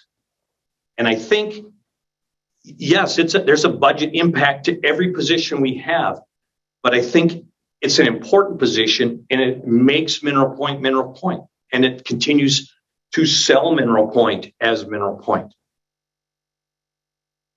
And as difficult as the budget's going to be, I don't know that this position or what we have right now as a district is a position or any position to be cut. We want excellence. We provide excellence. And unfortunately, excellence does come with a cost associated to it. And that's where we are. We're in a terrible, terrible budget situation. not created by the school board's decision, not created by staff positions we have, but there was a huge change in funding that came from Madison that impacted what happens to our budgets. And as difficult as the 22-23 school year will be, that hopefully will be the worst budget year that there is going to be. Which I want to, oh, sorry. I'm sorry. Go ahead. I feel like I wanted to say something. I think in addition to highlighting all the amazing things that Joelle is able to highlight for us, I wanted to point out, I think she does it really balanced. You know, my students are not athletes, but my students have been on that Facebook page several times for their accomplishments in music and the musical and forensics. And I think she really does try and put a very balanced lens on all the successes that we have in Mineral Point. And I think in addition, I don't think you guys are always aware of this, but I think this year alone, there's been 3 or 4 times where Joelle has found inappropriate, not great social media things that we don't want Mineral Point to be known for. And she's helped put a stop to those. So not only is she pushing out amazing work on our social media feed, she's also making sure that the message out there is the accurate one. So we're not talking about how well the position is being performed. But I know, and again, I don't think it's, but without that position, there's nobody monitoring those things. So you're right. That's the point you're I want right. you to make. The without those positions, there's nobody monitoring what the message of Mineral Point is being put out on social media. So, and that was just one thing I wanted to point out. Well, I was just going to talk from my athletic director side here about. Just talk about how the position has helped the athletic program. Okay, yeah. Obviously, this winter season has been one of the busiest and most successful seasons we've had in my 33 years here. But the amount of coordinating that we had to do from the start of the wrestling tournament through the girls' state basketball tournament and the sales of tickets, events going on at the same time, you know, the information that was sent out about ticket sales, parking at the venues we were at, what you could and could not take into the Kohl Center and the ref center. You know, that was so helpful to me that I could just communicate that to Joelle, and it was out on the Facebook page, it was out through emails. And I also think, just from what Angie said too, about, you know, she met with our staff, because a lot of us have school social media accounts, whether it's Twitter, Facebook, Instagram, on the do's and the don'ts, what you should post, what you shouldn't post. So that's been, I think, a real bonus for our staff too. Thank you. Yeah. Kind of off of what you said, that I was thinking about, I work for a company with one of the most recognizable and most valuable brands in the world. And we have that brand because we build great products, but also because we tell our story and then we protect the brand. And there is hundreds of people in this huge corporation that are responsible for that every day. At Mineral Point, at this school, we do great things. That's our product, is all the great things we do. And a communications director's job is to tell our story and protect our brand. And it's not, we don't have a corporate balance sheet that we can go to for goodwill. This is what our brand is worth. But I think it's worth us stepping back and looking like, yeah, this budget is tough, but there is so much value here to protect. And long-term, what are the budget implications if we don't continue to protect and build that brand? I would just add on to that. I think this is just the way everything is going. You need a professional to manage communications. It's not, I don't want to make any other school districts feel bad. If you look at any other schools around here, our stuff looks the best. You might say, well, how important is that? It's very important. It's important for the kids to look and see everything I put out should be as good as the stuff that the school district puts out, at least. I should strive for this. We should not have things just like you want teachers to dress nice. You want nice things. You don't want things to be spelled wrong, and then they think that's acceptable. Then people aren't going to want to hire people from Mineral Point. Or even just think your kid's applying for a scholarship. They say, oh, not that you would put this on your scholarship application. I want a spelling bee at Mineral Point. They go to the Mineral Point website and half the stuff on the website is misspelled. It looks foolish and it makes us look foolish. I think it's an investment well worth it. Have a position that does safeguard all these things for us. That's even before I heard the stuff that's probably being done that's not on the job description that becomes part of the job. Jobs swell. You know, if you look at anyone's job description, there are a lot more things on it than what's on the job description. And from what I'm hearing, actually, this position is very closely related to the students too. Because I know not being born here and not being married to somebody born here, the only way I find out about a lot of things is from the website, the Facebook page. I don't have cousins who call me and tell me, oh, don't forget, Ali's got this going on. No, I have to find out, you know, through official channels. There is no other place for me to find this information out. Or at least not the breadth of the network that someone who's been here a long time.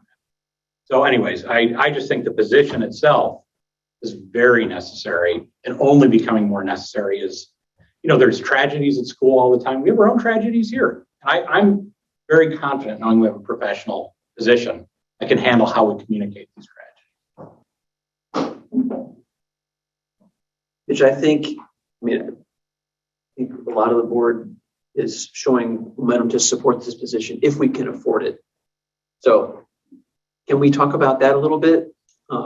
Position is currently in that budget number that we've been discussing. So it's not like it isn't out here. So if this is our budget, this gets added on and brought down.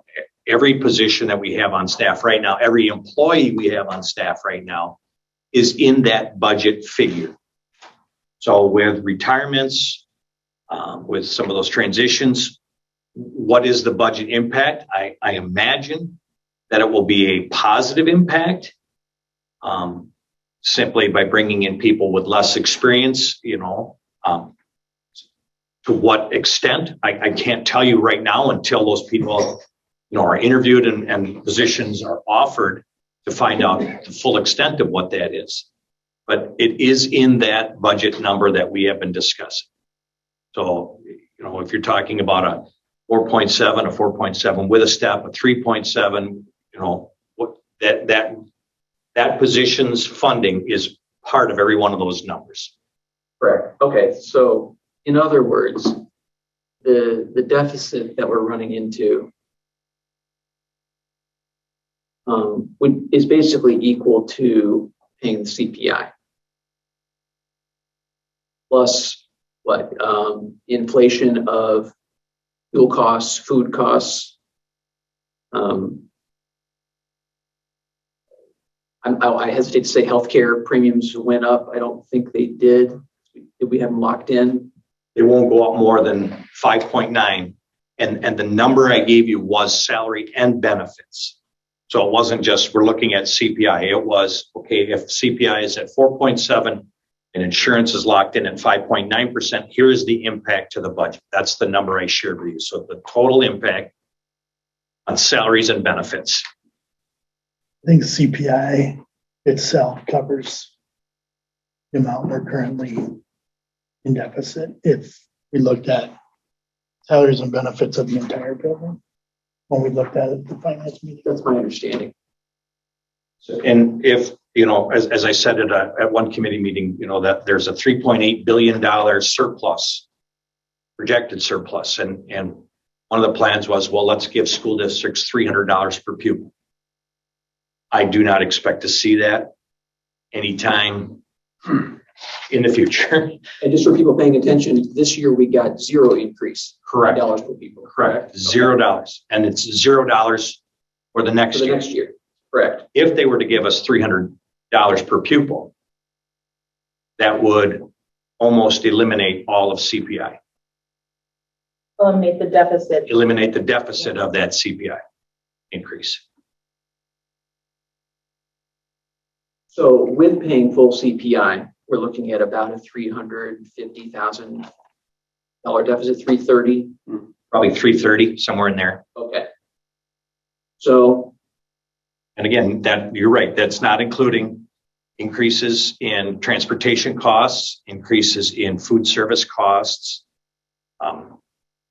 You know, there were probably, if gas prices stay where they are, there was a couple years ago when gas really climbed, we saw an additional surcharge for delivery because trucking companies were having to spend more, so they were passing along that expense on. You know, we certainly could do that as well. We could just raise our student fees by $300-400 a student next year. You know, we certainly don't want to do that, but there are things that the school gets dinged on. You know, will natural gas prices go up? Will electricity go up? So that, you know, there are some other things into that budget. But yes, when we're talking salaries and benefits alone, we're talking about a $330,000 deficit. okay, and I just want to hear what the current plan is to fund that. That's why I asked about having all tools available to me. Okay, can you elaborate? We have a Fund 46 account, and I spoke to this at committee meeting. We put $100,000 in capital maintenance funds every year. Mm-hmm.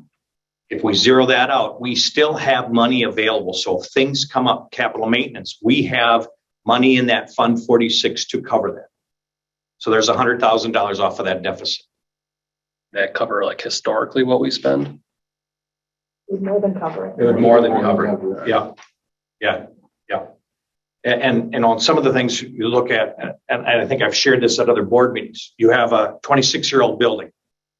So things above the ceiling tiles and between the walls are the things that are going now. We've replaced some pipes because they've developed leaks that they're 26 years old. So you have urinals or toilets that get, you know, the pipes aren't working, and, you know, so we're getting to that point in this building. So there will be some costs that'll come up.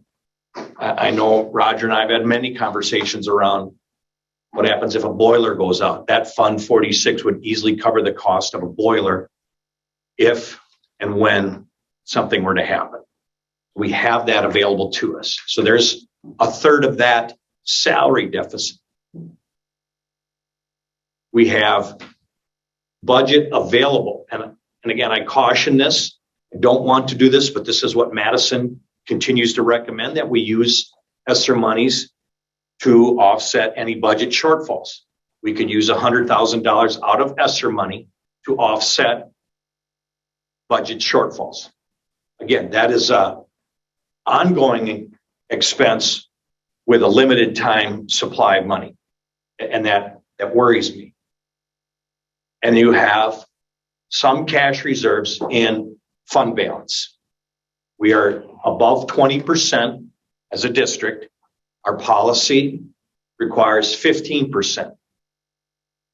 And if we were to use $100,000 out of fund balance, it would diminish. It would take that percentage down, you know, maybe 19%. We would still be well above the board limits or what's in the board policy as a limit. If you use fund balance money, it's not dollar for dollar, but there would be increased reimbursements the following year. There would be some additional state aid the following year that you use fund balance money. If the state would look at it as, oh, we provided you with X amount, you needed Y, we'll make up some of that difference the following year when it comes to reimbursing the school district. What do you mean by some? It's not a dollar for dollar. I don't know the exact amount, but if we borrowed $100,000, the state's not going to say, oh, here's $100,000 to put back in your account. I don't know what the exact reimbursement rate is for something like that, but there would be additional state aid due to the additional expenses that we incurred. Okay. Is it a set amount that you could look up, or is it variable depending on some kind of formula? I'm assuming it will be formula based, but there should be that formula, and I will try to find that information. But Mitch, if you use all of these tools out of your toolbox that you're talking about, there's a high likelihood we'd be in the same position next year. That this is something that we would then be trying to find all the tools again, just so I'm clear.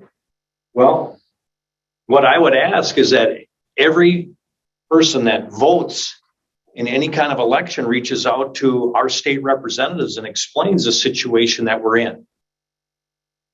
Because they're telling us that next year is the last year of this biennium budget. And they have made comments to school districts that we realize we've put you on the fiscal cliff and that we're going to have to find the money for the next fiscal year. So a year from now, we should be hearing from the state what kind of support education is supposed to get. What worries me a little bit is that they talk about the same level of school funding that they gave this year, which was nothing to the school, but everything went straight to the taxpayer. So that big reduction on property taxes for the school district's portion, the reason it came down is because of that school funding provided by the state. And the reasoning that's been given to us, as far as I know, is because we had these ESSER funds that could be used to fill this deficit for this year. That's why we weren't given an increase per pupil this year. Correct. And nothing next year. The state legislature basically said, we want you to pay for this, pay for your expenses this year and kick your can down the road. And so to answer your question, Sarah, I think the funding for next year is set, but I just meant the next time we do it, like, is this right. something that? So next March, when we are sitting here talking about this problem, the legislature will be making the budget for the next 2 years, and they'll be determining, correct me if I'm wrong, Mitch. If they get it But it done. won't be made. If they get it If they get it It'll done, be- and if right. they Sometimes it follow takes months, through right? on a number of promises we heard Right. last time. Right. I mean, and all of a sudden, you use your federal money because we need to win elections. Here's my And Sarah's concern is my concern, is the current plan is to use $350,000 of our money and doesn't change anything next year. And all of a sudden CPI is 4% next year with no additional funding, which is why I think we need to find some source of blood in the game. Regardless of what it is, maybe it's CPI. And just to be clear, consumer price index for anybody listening that isn't aware, when we discuss CPI, it's consumer price index. It's a number given to us that represents the increase in cost of living, which is number one on our compensation plan for the staff. Number two is steps, which they generally get, which at this time, we are currently looking at not rewarding our staff with a year of service for those who have not maxed out. There's already some steps being taken, but again, this is the exact situation why. I'm not a big fan of using the ESSER money at all. I'm okay with the other 2/3. Well, but if we used $100,000 out of ESSER and $100,000 out of fund balance, we would still be at 19% fund balance, which means that we could easily leave the ESSER money on the table and pull another 100,000 out of fund balance and still be above the 15%. I guess, Andy, I think, so during our committee meeting, we went through the budget line by line I know you guys all know this, but anybody who's listening. And we talked about the pieces we could touch and the pieces that we don't have any control over, and unfortunately income. And most of the expenses are on that list. So there's not a lot that we get to use. And Andy, that evening you made the point that fund balance was our rainy day fund. And if having no funding increases coming out of a 2-year global pandemic and then seeing the highest CPI or highest inflation levels most of us have seen in our adult lives isn't the rainy day, then what is? So I'm comfortable dipping into fund balance at this time. I feel like I wouldn't want to zero it out. I don't want to take us all the way down to the 15% threshold, but I think the rainy day is here, and let's get the umbrella. Larger than 100,000 that we. I think we can use. I feel like it would be reasonable to use the ESSER funds knowing that like if we needed to, we could take it out of fund balance. There is still enough cushion in fund balance to take it out of there. But if to get us to balanced budget for May, when there are still quite a few unknowns, we could earmark that it's ESSER, and then hopefully as new hires come through, contracts are like our food and transportation contracts come through, other things, we have clarity around the other pieces that perhaps we don't need to use 100,000 of ESSER. We might still have to use some, but hopefully it would be less. Go ahead, Justin. I was just gonna say, I mean, I agree with Gary's point. I'd rather find 100,000 to offset using ESSER. I'd rather look at this just throwing out ideas like doing 3.7% increase compared to CPI with steps or something like that to make up that delta. Or so we have the this other pot of elements. ESSER money. We should either spend it or not spend it, right? Or we lose it. So if what do you see ESSER funds being spent on? If we have $100,000 that is ours to use, you see it more appropriately used for something else. Wouldn't that just mean that our cost basis is the same the next budget year? So we just have to find that money anyway.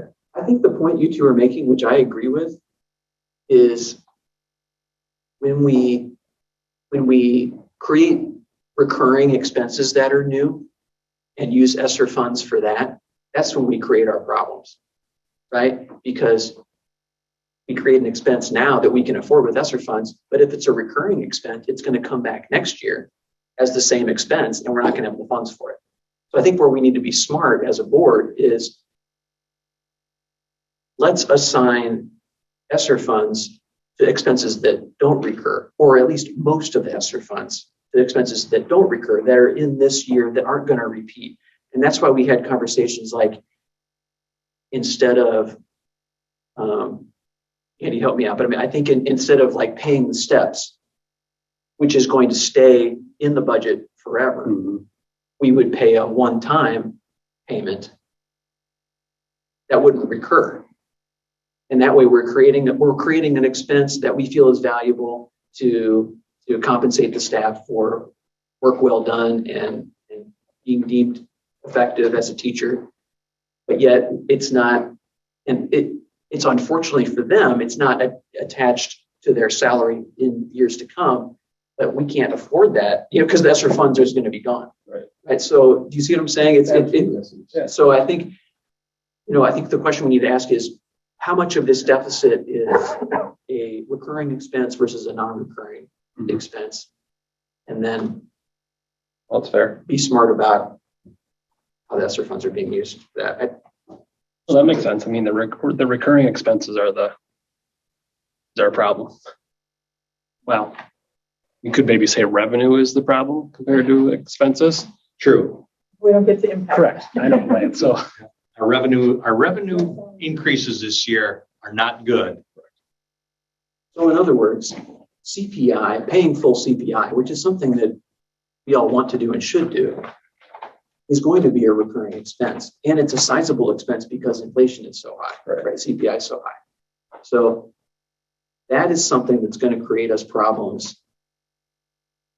in future budgets if the state legislature doesn't increase our revenue at all with this anticipated surplus, which is to Mitch's point to say we need to encourage them to come through on some kind of promise there. I think you're kind of getting back to action item number 2 now instead of the positions under employee services. The conversation is kind of moving in that direction. I think we're talking about cuts and trying to find money. And what I want to hear from administration is, does the administration recommend continuing the communications director position? Yes. And how are we going to balance a budget with that position in the budget going forward? What are other savings we can generate elsewhere that the board can live with instead of taking money from that position? And that's why we're kind of talking about CPI and all those other things that are floating around here that are kind of contributing to the deficit. And then we're debating, whether the ESSER funds is an appropriate tool to use, whether fund balance is an appropriate tool to use. So, I think this is. Otherwise, we're just going to end up with this conversation over and over again unless we kind of address at least a little bit of how we could navigate.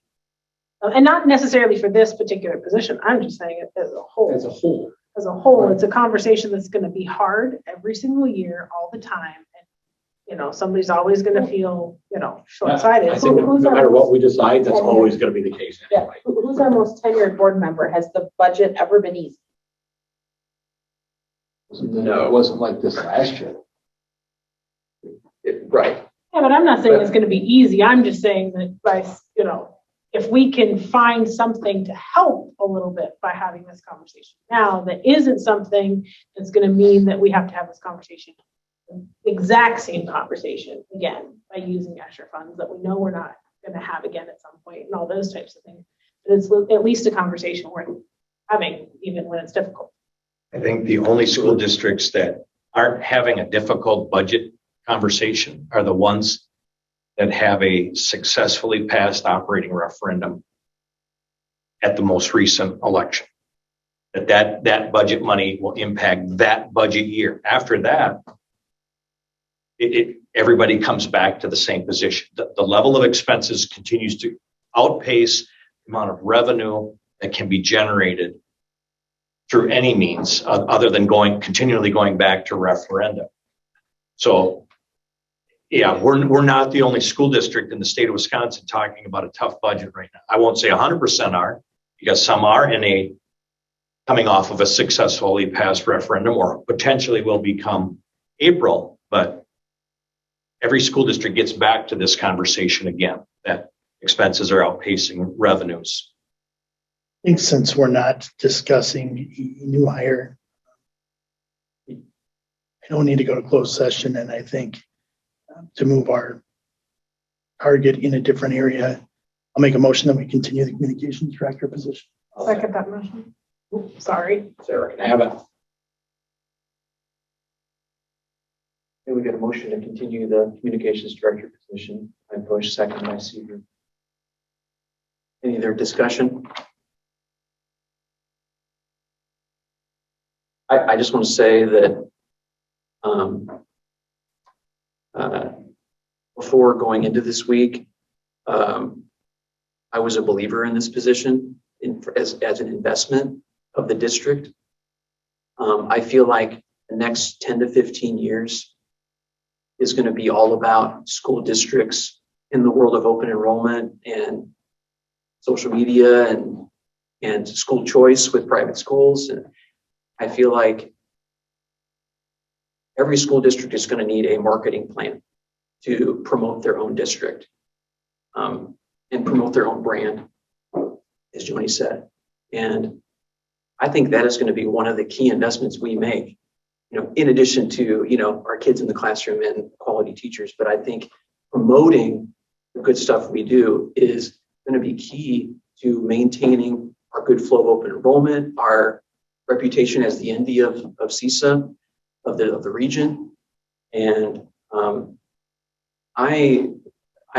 becoming more and more convinced that this is going to need to be a high priority position moving forward, even as we encounter future budget crises.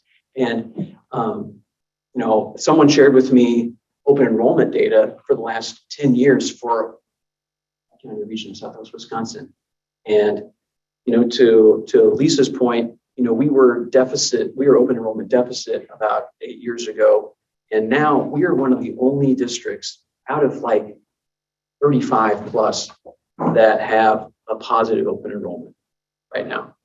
And all the other school districts are dealing with negative open enrollment. Kids are leaving their area for other schools. And that's why you're seeing school districts put up a billboard in a highway on 151. That's marketing. That costs money, and we don't have to do that. Right? I won't argue with you. I would also like to think, I think our students themselves have done a lot to promote our brand. It's not just one person. I know you're not just saying it's one person. You mean like online promoting those or just, Well, no, just being good the students? the success that we put out classroom and other. The things we get to celebrate, sell what we do. Totally agree. That's the great product. And then we That get part makes my job easy. Right, So- so there's lots of good news to tell, is your point, and the students deserve all the credit for that. And I think we need This has been. a megaphone for that. This has been probably the hardest topic I've had to deal with as school board. Nothing else has, to me, has been even close to difficult. But this was tough. And further to that, to your point, Gary, it is the great story of the school, but I think if you look back at history, there are loads of wonderful companies and products that sit on the trash heap because they didn't have people to tell the right story. Yeah, poor marketing. So it's a symbiotic relationship, and that's what I think going forward, I think it needs to continue. Beyond that, I think in a district sense, we as a district, if we're going to accomplish what we've set forth and communicate what we've set forth in our vision statement and everything else, this is imperative. It really is, because I have found thus far in, of course, the school board election process now, that there's a lot of misunderstanding of what we even have. And currently the communication, from the communication director in regards to what we have is fantastic, but the understanding level isn't there from the community at large. I can only imagine how much worse it would be if we didn't have such a fantastic position. So I hope it doesn't come to pass, but I envision a world where we have to go through another biennium budget or possibly two without seeing increases. I don't think there's enough cuts we can make that doesn't put us going to referendum. And going to referendum without a strong lead in our communications position would be disastrous. I hope it doesn't come to that, but something has to change at the funding level, or expenses have to stop increasing, and I don't know that that's happening either. Any other comments before we vote? Bush, Yes. Eisner, Yes. Jeanette Cuff, Yes. Gelding, Yes. Sullivan, Yes. Seafood. Yes. Yes. I just want to say thanks to everybody. It was a surprise. I understand certainly the difficult decisions. I live this world, but Coach Keys' comment, right? Like, if you love the program, it's going to love you back. Proud to be here, proud to serve. I'm really looking forward. Sarah and I had a good conversation today. Getting out our strategic plan next year. I think that's going to be a big thing in how we come out of COVID together and what community engagement looks like, because we've had more community engagement than we've ever had in the last 2 years, which I think can turn into a really positive thing. So I'm looking forward to the challenges ahead. Thanks, Joel. Okay, so, where are we at now? Well, we're at closed session, maybe. So do we want to turn it upside? Let's go to vote on the, we're going to vote on the SEL position. We have to make a motion to go in. I will make, Right. I'll make a motion to go to closed session. Yes, you're going to have to, I just thought about maybe doing that before closed session, but that's fine. We can do it afterwards. Yep. Okay, so we got Sullivan, Seaver, to go into closed session to discuss any performance issues with the new hires in the SEL position. And for anybody checking their clock, I won't speak for everybody else, but I don't think this will take long, considering that's. Are you just walking down to the boardroom, or are we clearing the room? We should leave so we can leave people online because we won't be gone. I need a vote. Sullivan? Yes. Seafood? Yes. Bush? Yes. Eisner? Yes. Jeanette Cuff? Yes. Gelding? Yes. Done. Yes. So let's go to the board. We'll be right back. Well, we could just step right in. Let's just go right there. Andy, did you say we could leave? That the computer said Before the policy. the policy. This is not ideal. Sure we do. Okay, I'll entertain a motion to approve the full-time special ed assistant at an elementary, part-time special ed assistant at elementary, and the SEL position for 22-23. I'll make One. you first. You can second it. I'll second it. Jeanette Gelding. Any further discussion in open session? Okay. Netka, Yes. Felding, Yes. Sullivan, Yes. Seafood. Yes. Bush, Yes. Eisner, Yes. Dunn. Yes. Okay, thank you. All right, now we're back to Action item number 2. section 6.2, approval of CPI without step. Do you want to state your case for tabling this? Well, there was just conversation about having an additional finance personnel committee meeting. And I didn't know if you wanted to have that before making that final decision, or if you wish to move forward. Like, I make a motion, to table it until after another finance committee meeting. Second that. Andy, you got some reservations? I don't. I was just thinking about the calendar. Okay. Oh, yeah, scheduling a committee meeting. Okay, probably prior to the April meeting. Yes. Which we don't have to do right now, but I just wanted to get it on everybody's plate that it probably needs to be. When do they have to have contracts out by? And when do they have to be returned by? Can't ask me these questions now. Can we afford to table, like, can we table it? I think it's April and May, April 15th and May 15th. So your March April is board, the non-renewal. after that got pushed back to, it used to be Okay. that, but that got pushed back to the same. These are the dates So if we inquired table about it the tonight, other- does that result? You would have to have a recommendation at the next board meeting, which would be the 11th. That gives whoever's drafting those contracts and getting them out 4 days to do all of that administrative work. Is that a reasonable time frame? When you say that, just look to your right and ask if that's a reasonable time frame. Done. Otherwise, the other option is we have a committee meeting and we schedule an emergency single agenda item board meeting. Right after it. We can do that too. I mean, we'll have a quorum.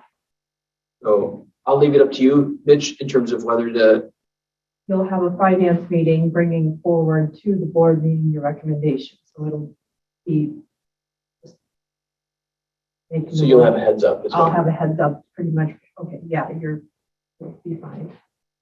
Could it be a joint finance personnel meeting or just finance? I think you could, I think you should do a joint, yes. I don't know that this will be. Right. Item. Try and slay the budget. Okay, we've got a motion in a second. Table this until the April regular board meeting.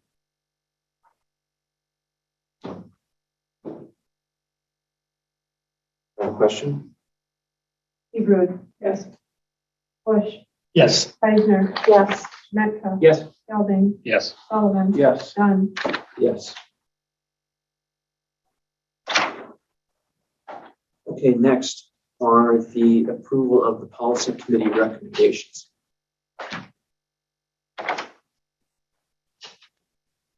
You want to introduce our conversation about post-employment benefits? You want me to give an overview as the chair of the policy Yeah, committee? why don't you give it as a chair of the policy committee? Okay. So there was some requests to increase the retirement benefit package above and beyond what is currently in the policy, which is, help me say it right, Mitch, is the payment of up to 55. 50% of 50% of unused sick days. sick leave days at the staff member's daily rate per diem, Up to 110 days. up to 110 days, yes. So the argument was the sick days are earned by a retired staff person, and if they go to work instead of use sick days, they should get paid back the sick days that they don't use. That's simply something that's should be common sense and obvious and earned.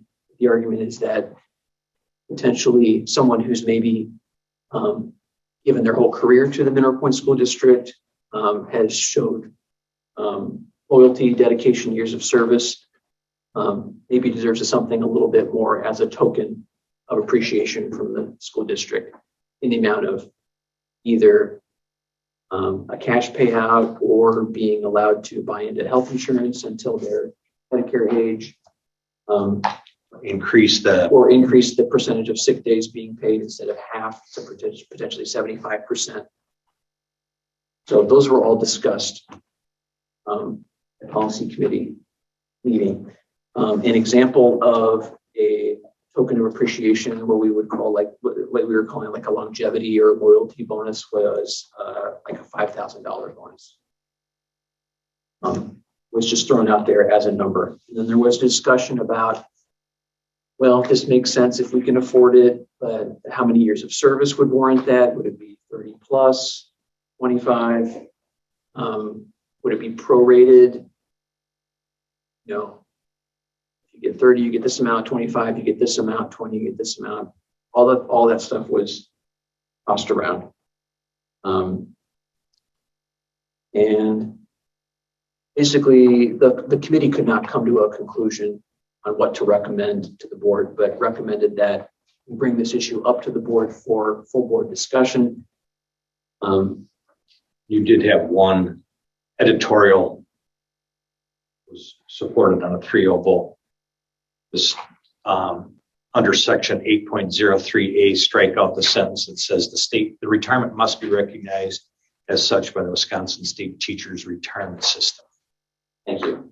So you had the recommendation to bring the pointer loyalty to the board and also that recommendation. Correct. Thank you. Yep. So the reasoning behind striking that statement from the policy was so that a teacher who qualified for retirement benefits due to age or years of service would be able to obtain those benefits without officially retiring with the state. For example, if they took a job someplace else, but still qualified for retirement benefits. The policy committee felt like if they met the requirements, that they should be able to get those even if they do a job elsewhere. Is that accurate, Mitch? Yep. Okay. And that doesn't happen very often, but an issue came up that made us revisit that policy. Okay, so maybe I should entertain a motion to approve that policy change, the statement change in the policy, and then we can discuss the changes in the benefit package. That sound appropriate, Mitch? I'll make a motion to strike that sentence from the retirement policy. Can you read it again, Mitch, just so? Yes, the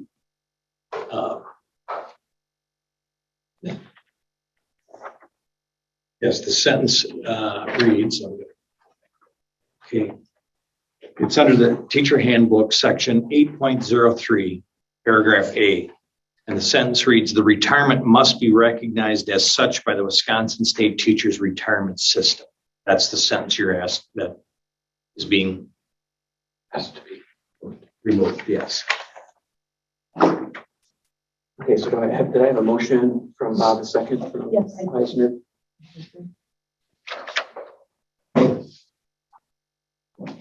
Discussion? Is there without that language in there, is there an age represented? Is there anything defining retirement?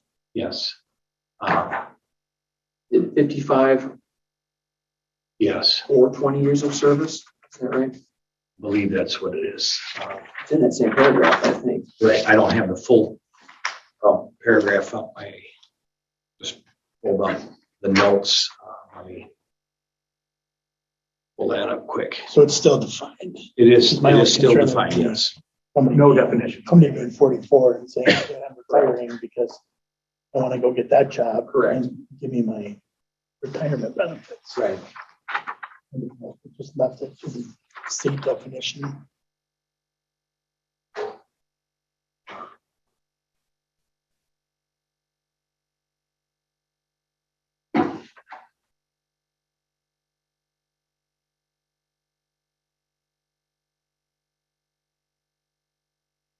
Second. Okay.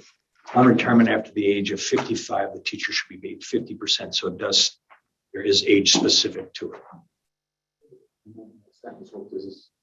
So last year, we had a very well tenured teacher who left the district after a very 30-something. 30 plus years. But she wasn't ready to retire. She moved closer to some family and took a different position. She didn't qualify for this because we say that according to the current policy, you have to be recognized as retired by the state. So, this is to protect teachers who have been with us for a very long time, but are choosing to do something different. What I don't like about it either, the sentence being in there is we're relying on somebody else's determination of how we're going to pay out a benefit to someone we have the relationship with.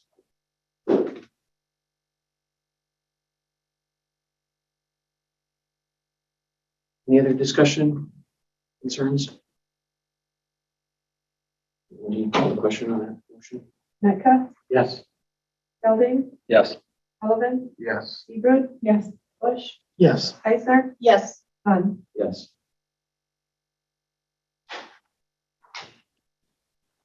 Okay. Any discussion about the suggestion to change the retirement benefits to include any kind of a token of appreciation for teachers that have dedicated an X amount of service to the district? I struggle with it. And the reason I struggle with it a bit is I can think of very dedicated, very loyal teachers who did not have the opportunity because of job availability to put that many years in here, who were as loyal and as dedicated to this district as any. And I think there's some unintended ease between buildings of, a K through 6 degree or a 7 through 12 degree. And I don't even know if they do that anymore, but somebody who wants to teach middle high and has 3 social studies jobs available over those 30 years versus 18 or 21 K through 6. So it creates an advantage for the lower level to be there 30 years because there's potentially 21 job opportunities in that 3. If that makes sense.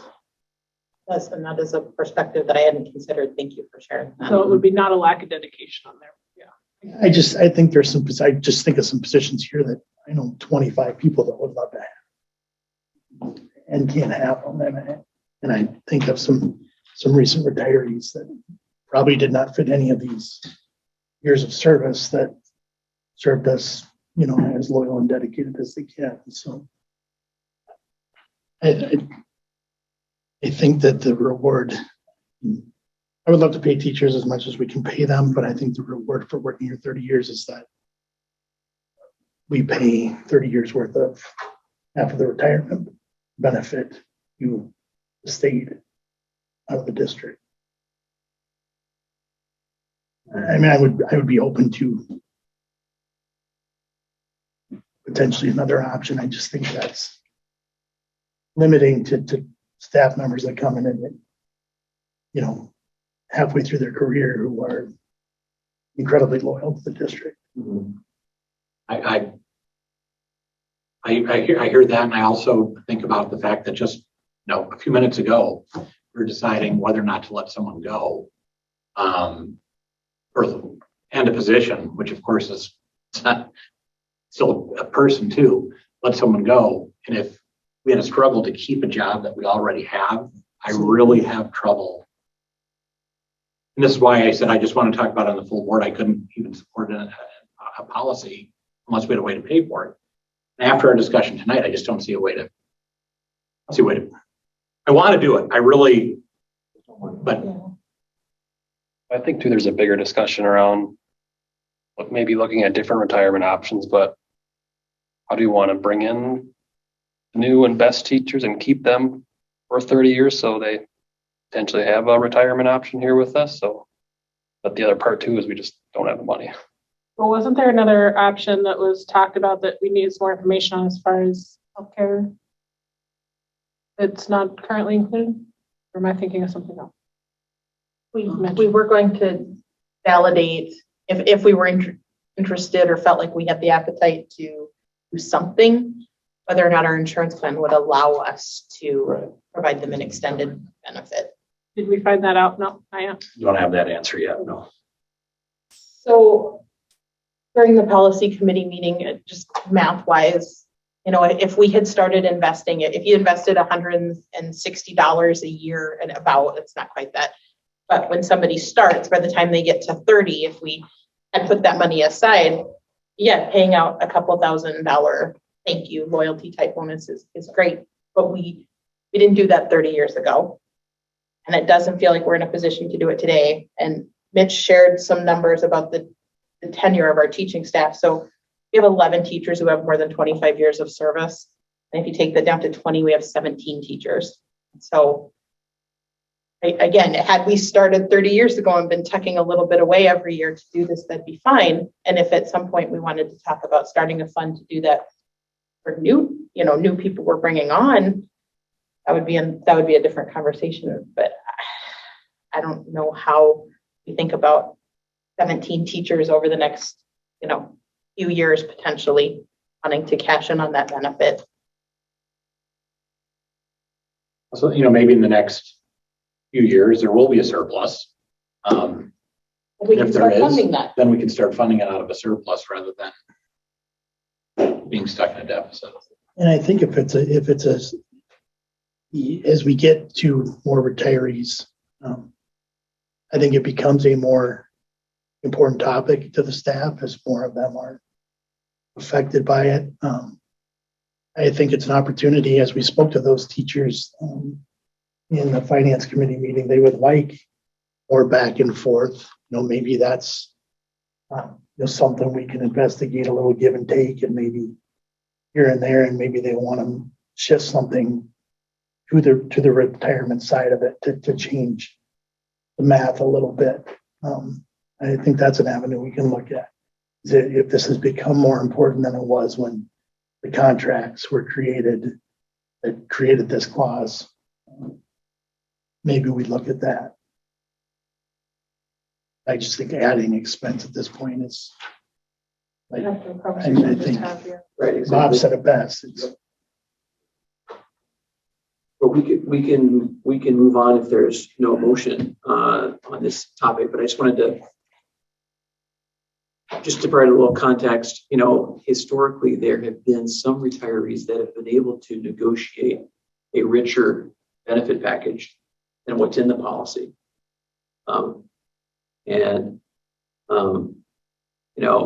Once that's done once, every retiree wants that too. Yeah. And this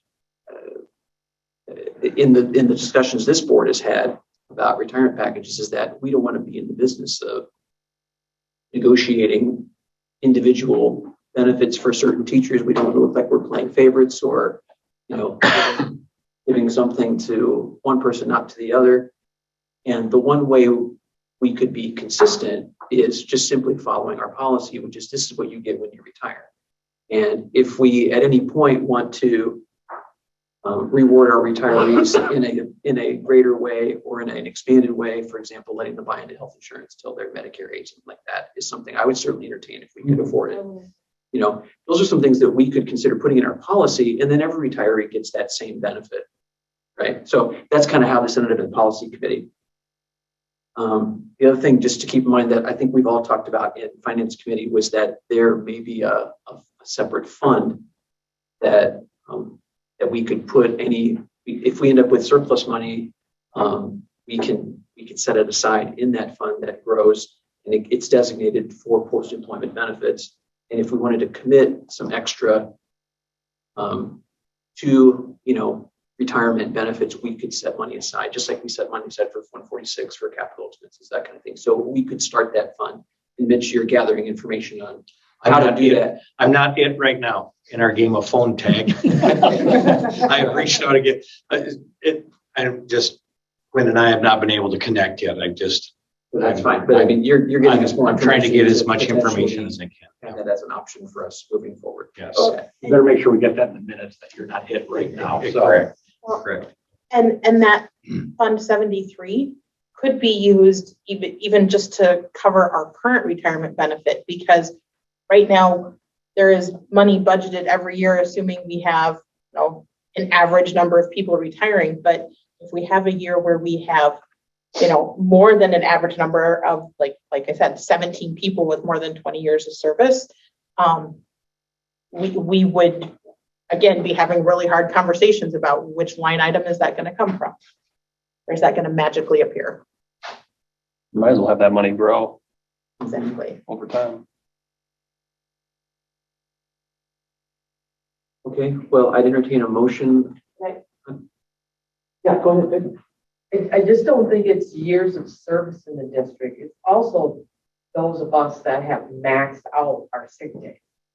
We have been here day in, day out, year after year, and we're maxed out. Not every teacher maxes out their sick days. Yep. Yeah. So you would say, increase the percentage of sick days once you max out, potentially. That's an option. Yeah. Your years of service matches the percentage of sick days. Well, I think we would entertain any suggestions. I'm not sure there's a motion to do anything on the table, but I think the desire to reward those teachers and staff is there. So we just want to do it the best way possible and the most, fiscally responsible way possible. So, but I mean, that's a good suggestion, so maybe we should continue the conversation. Is that fair? Yeah. or perhaps increase the number of days they can carry rather than increasing the percentage of payout. Increase the max. Mm-hmm. What was the thought? What's the current thought process behind the max number that we're using? Everyone, That was created a long time ago. It's probably a fiscal cap to protect the amount being paid out, I would assume. Right? I don't even know if that's standard, if 110 is a standard number or that's market value or. I think it's somewhere around there. Some districts might let you accumulate 120 days. Some might be 100 days, but everybody kind of caps it somewhere in that area. How many days is the teaching contract? 190. I was thinking perhaps it was half the contract.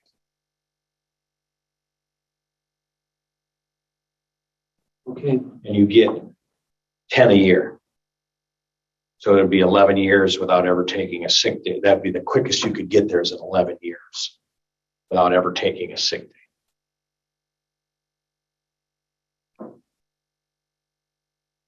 day. But if there's no motion on this issue, we'll just move on. Library policies. And so our two library media specialists proposed some changes to our library policies. Chris McCoy attended our policy committee meeting and overviewed what they recommended. It was in the policy committee. And Chris is still here. Chris, thanks for hanging out. I think she's happy to go in detail of the changes made. The policy committee voted 3-0 to approve all the changes recommended. There was a question about whether one policy was redundant or not, but that's not relevant. Safety and whether it was redundant. Yeah, and then we are we're developing a cell phone use policy. Yeah, correct? samples were provided, so the policy committee will have to review those samples and make a recommendation. That would be a brand new policy for the board. So Sarah just mentioned the beeper policy. We did have quite a bit of discussion on that. That actually is still a valid policy because we do have a few members of our student body who serve as emergency fire, are they emergency responders or fire departments? the last one was on the fire department. It was a senior on the fire department, and he wore a pager. Makes sense. Yeah, For a fire we call. chuckled too when we saw like a beeper. Yes, policy 363.2 and 443.7 were the ones that were somewhat similar. And in the policy committee notes, the day after Mrs. McCoy and I had a follow-up conversation and felt we should pull that, instead of recommending it becomes one policy, we wanted to pull that recommendation at this point in time until we can gather more information from WASB. There was some feel that one policy might be directly tied to E-rate funding, that you had to have this kind of a policy to qualify for E-rate funding, while that was different. So we're just trying to get some clarification from WASB on that. So that's why those two policies were kind of pulled out as far as any changes. There's a couple updates that I just want to understand, like the removal of handicap mention in the public complaints about learning. I think there's just vocabulary. Which number one?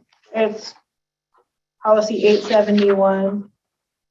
I believe that was struck and replaced with disability. I just didn't see a replacement, so, or any other, oh, I see it. Sorry, my bad, never mind. Yeah, I believe that.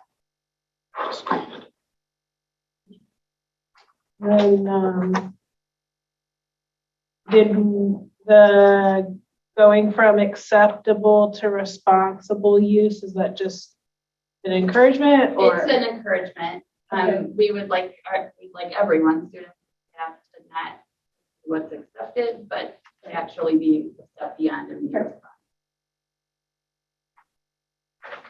And then we added the were you contacted by a group or organization to challenge this book or others to form for learning materials reconsideration. But that was just. There've been a lot of challenges, and so it's for the committee, for everyone who would need to consider. We'd like to know: did you read this book personally and find an issue, or have you been contacted by an organization or group on books that maybe you haven't read that you'd like to?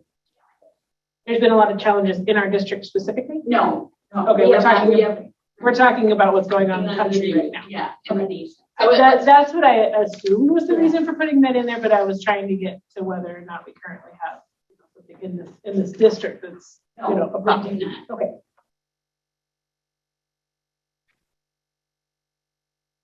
I think that's all I have.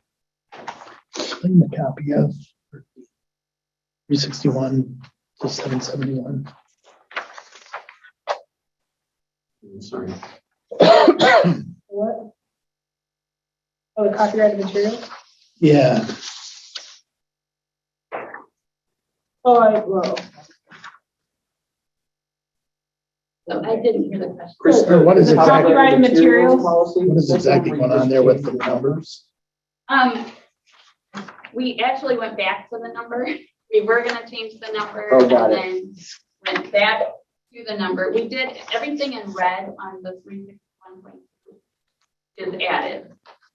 You got everything that is in black and crossed out was the limit. And so in exploring other policies, we just felt like we should update our policy to reflect situations better.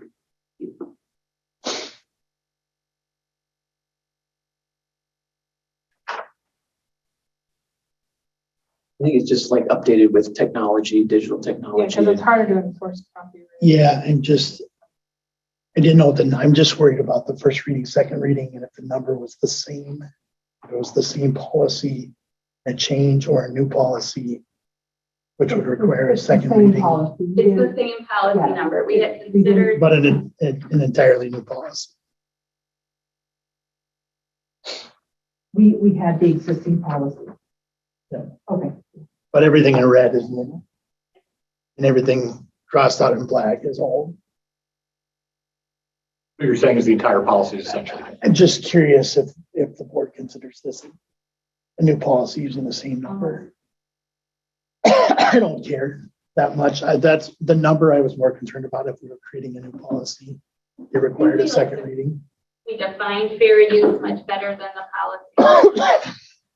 And the original policy. I mean, there's still the copyright law, fair use guidelines, but a lot of the information, of course, things are a definition of what fair use is. I think it was just giving more detail. It's the same thing, just modernized.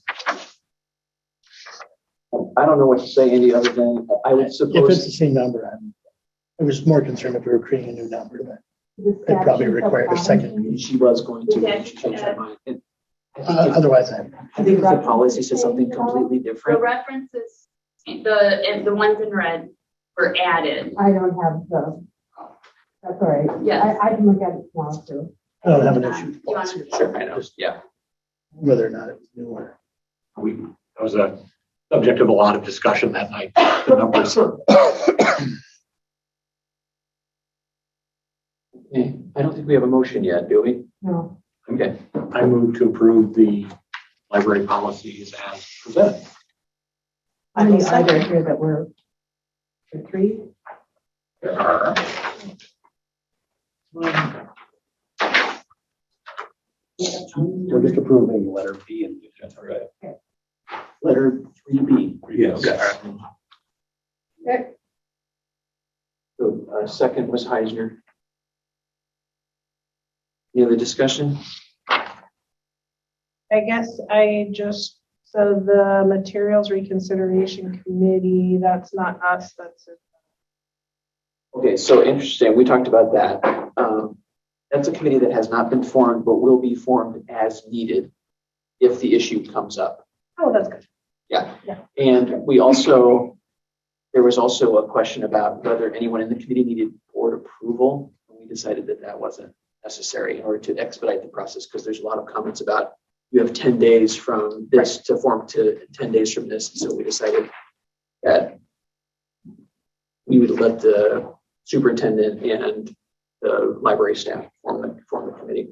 Okay, that's all I know. I believe Mitch was going to be responsible for One member of the committee. the community. Right? Yeah, one member of the community chosen by the superintendent, not the school board. Correct. You're up, Mitch. We are open to if you'd like a standing committee. We do. When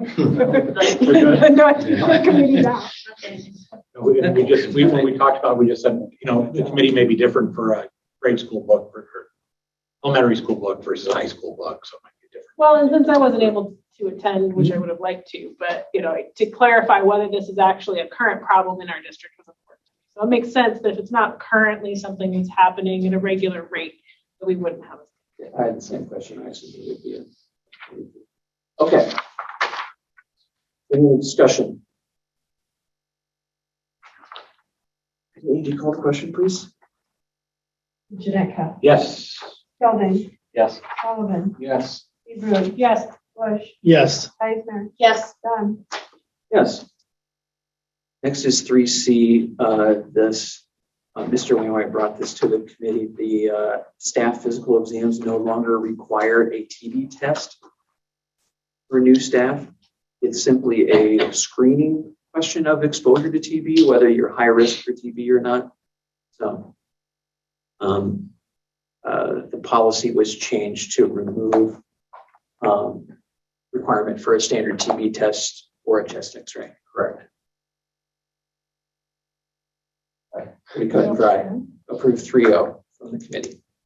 Make a motion that we accept policy. I'll say. Policy 523.1. Okay, any other discussion? Angie, call the question, please. Eisner, Yes. Janetka, Yes. Gelding, Yes. Sullivan, Yes. Hebrew, Yes. Bush, Yes. Dunn. Yes. Okay, next is policy and rule 187, public participation in meetings. There was a discussion around reading emails verbatim by request during the public comment period. Whether we don't have a policy on that. That was simply a practice that was started because some community members requested that we do that. And I didn't see a huge reason not to, especially during COVID and people not feeling comfortable coming, or maybe not having technology to join in via Zoom. So it was discussed that we amend our policy to discontinue that practice, and that we would still encourage emails to the board, and we would still be able to summarize the spirit of emails, but we would not be obligated to honor the request to simply read it verbatim. Just to clarify that as policy. So I think there's, obviously pros and cons to that, but I think there's a potential for abuse there. And so I'd rather not leave it at anyone's discretion, or, because then we ran into issues with picking which letters to read and not read. And I think I think we have enough opportunities. The committee decided that we had enough opportunities for community feedback, either in public or via Zoom. And it also should be noted that our current policy stated that individuals are not allowed to make public comments by proxy. That's currently in the policy. So you can make an argument that having someone read your email is relaying your comments by proxy. That change was made. So the statement says no individual may present his or her public comments by proxy. That was in the policy already, and then the statement was added. This includes any email sent to the board, school board, or board member. So again, just to clarify, it's not to discontinue emails to the board. It's just we would discontinue the practice of reading them verbatim at the submitter's request. And then the second change made, this discussion was made on whether we should limit the public comment period to items that are on the night's agenda.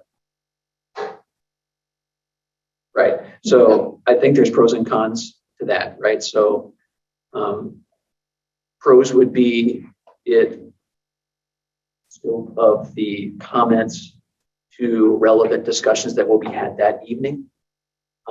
If someone has a complaint about something that's not on the agenda, they can submit it in a lot of other ways. They can contact superintendent, they can contact individual board members offline and not take up meeting time. And then it can end up on the agenda by a board member request. And then someone can make a public comment, when it's relevant to a decision.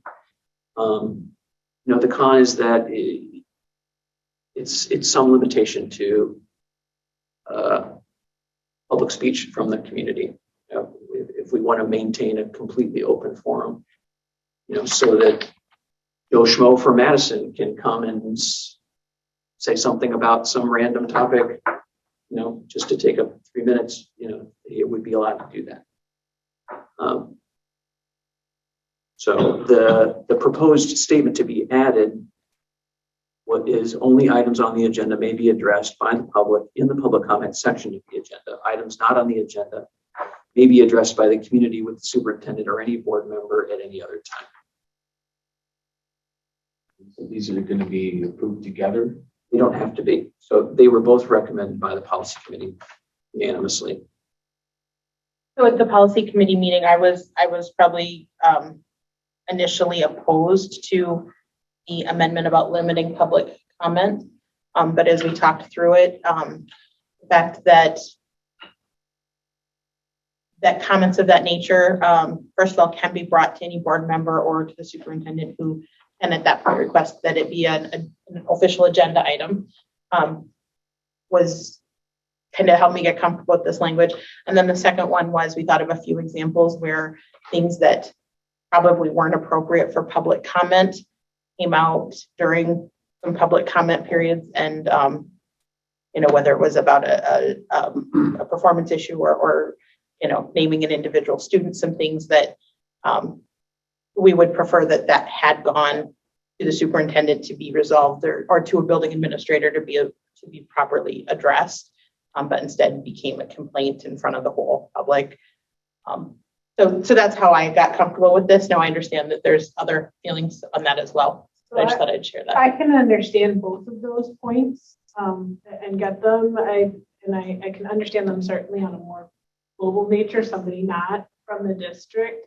My main concern is for people who reside within the district that may feel unheard about a subject or just finally have the time to come present themselves at the meeting to not only address us, but also be heard by their fellow community members. And I think it could really be a drawback, to be saying, no, you can address the board in other avenues. And I think we are missing a little bit of the portion of, people that want to be heard and then get feedback from their fellow community members at the same time. While that may not be our intent here, I think that there's certainly a large portion of our community that finds great benefit in knowing that they can come and address the board and also be heard this way. I make no objection to not reading the emails verbatim.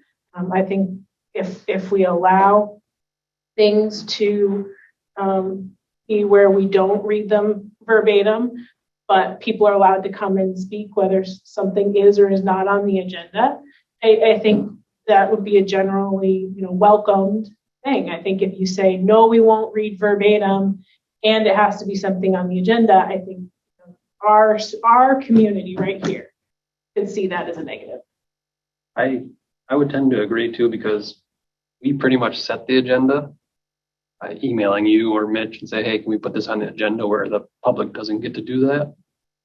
So if they want to have more than just email or a one-on-one conversation, I think that gives them the option to come here and say, we don't get a long list of people coming here. I think giving that option, I think, is fair. Just to clarify, anyone can contact me or a board member and said, I would like this on the agenda. Anyone can do that. Doesn't mean it has to be put on the agenda. But I think it adds a level.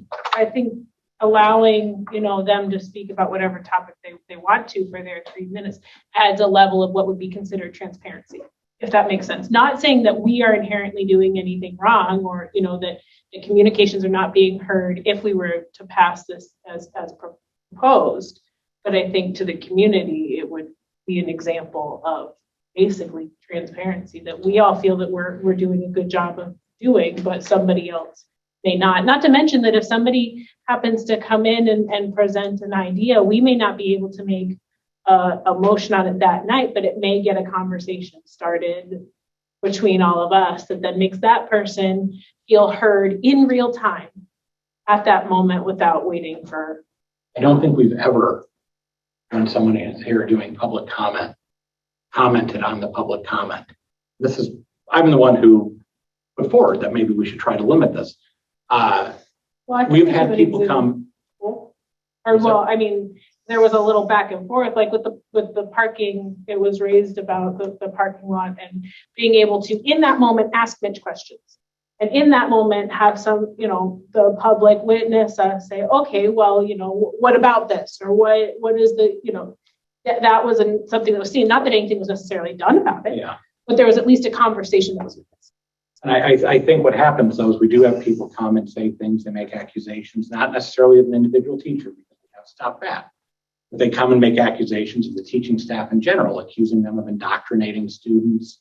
That I don't think our teachers should have to put up with that. They don't have an opportunity to provide rebuttal. We also, in general, don't rebut that. Things have been said about me in public comment period. I don't care, but I don't address it because I'm not going to get in an argument with somebody here. Well, I don't discredit what you're saying. I don't find it particularly advantageous to punish, an entire subset of the community because a few people can't behave. And I think that we have avenues to offset, a few bad actors. And I'm not looking at this as trying to hurt the public speaker. I'm looking at trying to protect our staff as well. I don't think our teachers should have to put up with people coming up and saying they're indoctrinating people. And then no one here is here to say, I have a problem with that. And let's just say if they have a problem with that, they should name who the teacher is to Mitch directly, so Mitch can research it through the proper channels, not just say things that are disparaging about our entire staff. That's me. I'm So not that's- disagreeing that's that what- that shouldn't happen. That's not where I'm going with this. I'm just saying that it, two different sides to really, kind of consider. I agree. I don't like limiting, but I guess outside of right or wrong, I would look at the regular meetings paragraph on page 1. And it specifically notes that we have to have a non-limiting open. So I'm curious if there's case law or some freedom of speech law that WASB specifically includes this language that we didn't strike. That raises concern for me to pass this tonight. Under regular meetings, it says a public comment period that is not limited exclusively to comments on agenda items. And for them to have that strong of language in this policy makes me wonder if there's something we should look into before we Just to be make this decision. clear, Andy, you're concerned about both the email verbatim and the No, open, or just the, I have no issue with it. because, I would be willing to make the motion that we no longer read emails. Okay. And I'd like to look into that before. no, I think it merits further review. I did get that concept from WASB from one of their recent updates. And from So maybe we just need to add that amendment, add that strike as well, and then determine whether we think it's right or wrong. But right now it's contradictory. Yeah, no problem. That's a good point. We're holding off on it. It's just something I wanted on the table. Let's do this. We have a motion on the table for the amendment to the policy regarding reading emails verbatim. That's not, you said you would be willing to make a motion. Are you Yeah, officially making I'm a making a motion? Okay, we have a second for that? Okay.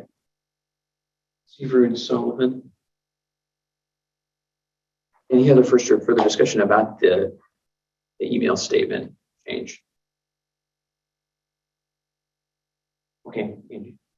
So we're just doing the reading of the Of the emails. Okay. Hughley, Yes. Bush, Yes. Eisner, Yes. Janetka, Yes. Helding, Yes. Sullivan. Yes. Dunn. Yes. If you continue reading in that same paragraph, doesn't that answer that question? Open meetings law may receive information, comments from members of the public on issues or topics that are not expressly included in the public notice of the meeting, only if the public notice of the meeting includes notice of a period of public comment that is not limited exclusively to agenda items. We have to change our public notice. Yeah. So I mean, we can still get The public additional comment period would have to stay there. indicate Yeah. public comment only on. Right. We can get additional information and clarification from WASB going forward, but And I guess my only other thought on that, and maybe we don't need to go into it if we're not discussing that at this time. Well, I think I think it is the public's last attempt to hold us accountable. I can think of a few instances where it was done because things were brought to the superintendent, brought to the board. Nothing was done about it. And individuals felt they had to go to those measures, and I don't know what their, not that I like it, but I don't know what their recourse is beyond an election every 3 years to hold us accountable to our duties publicly.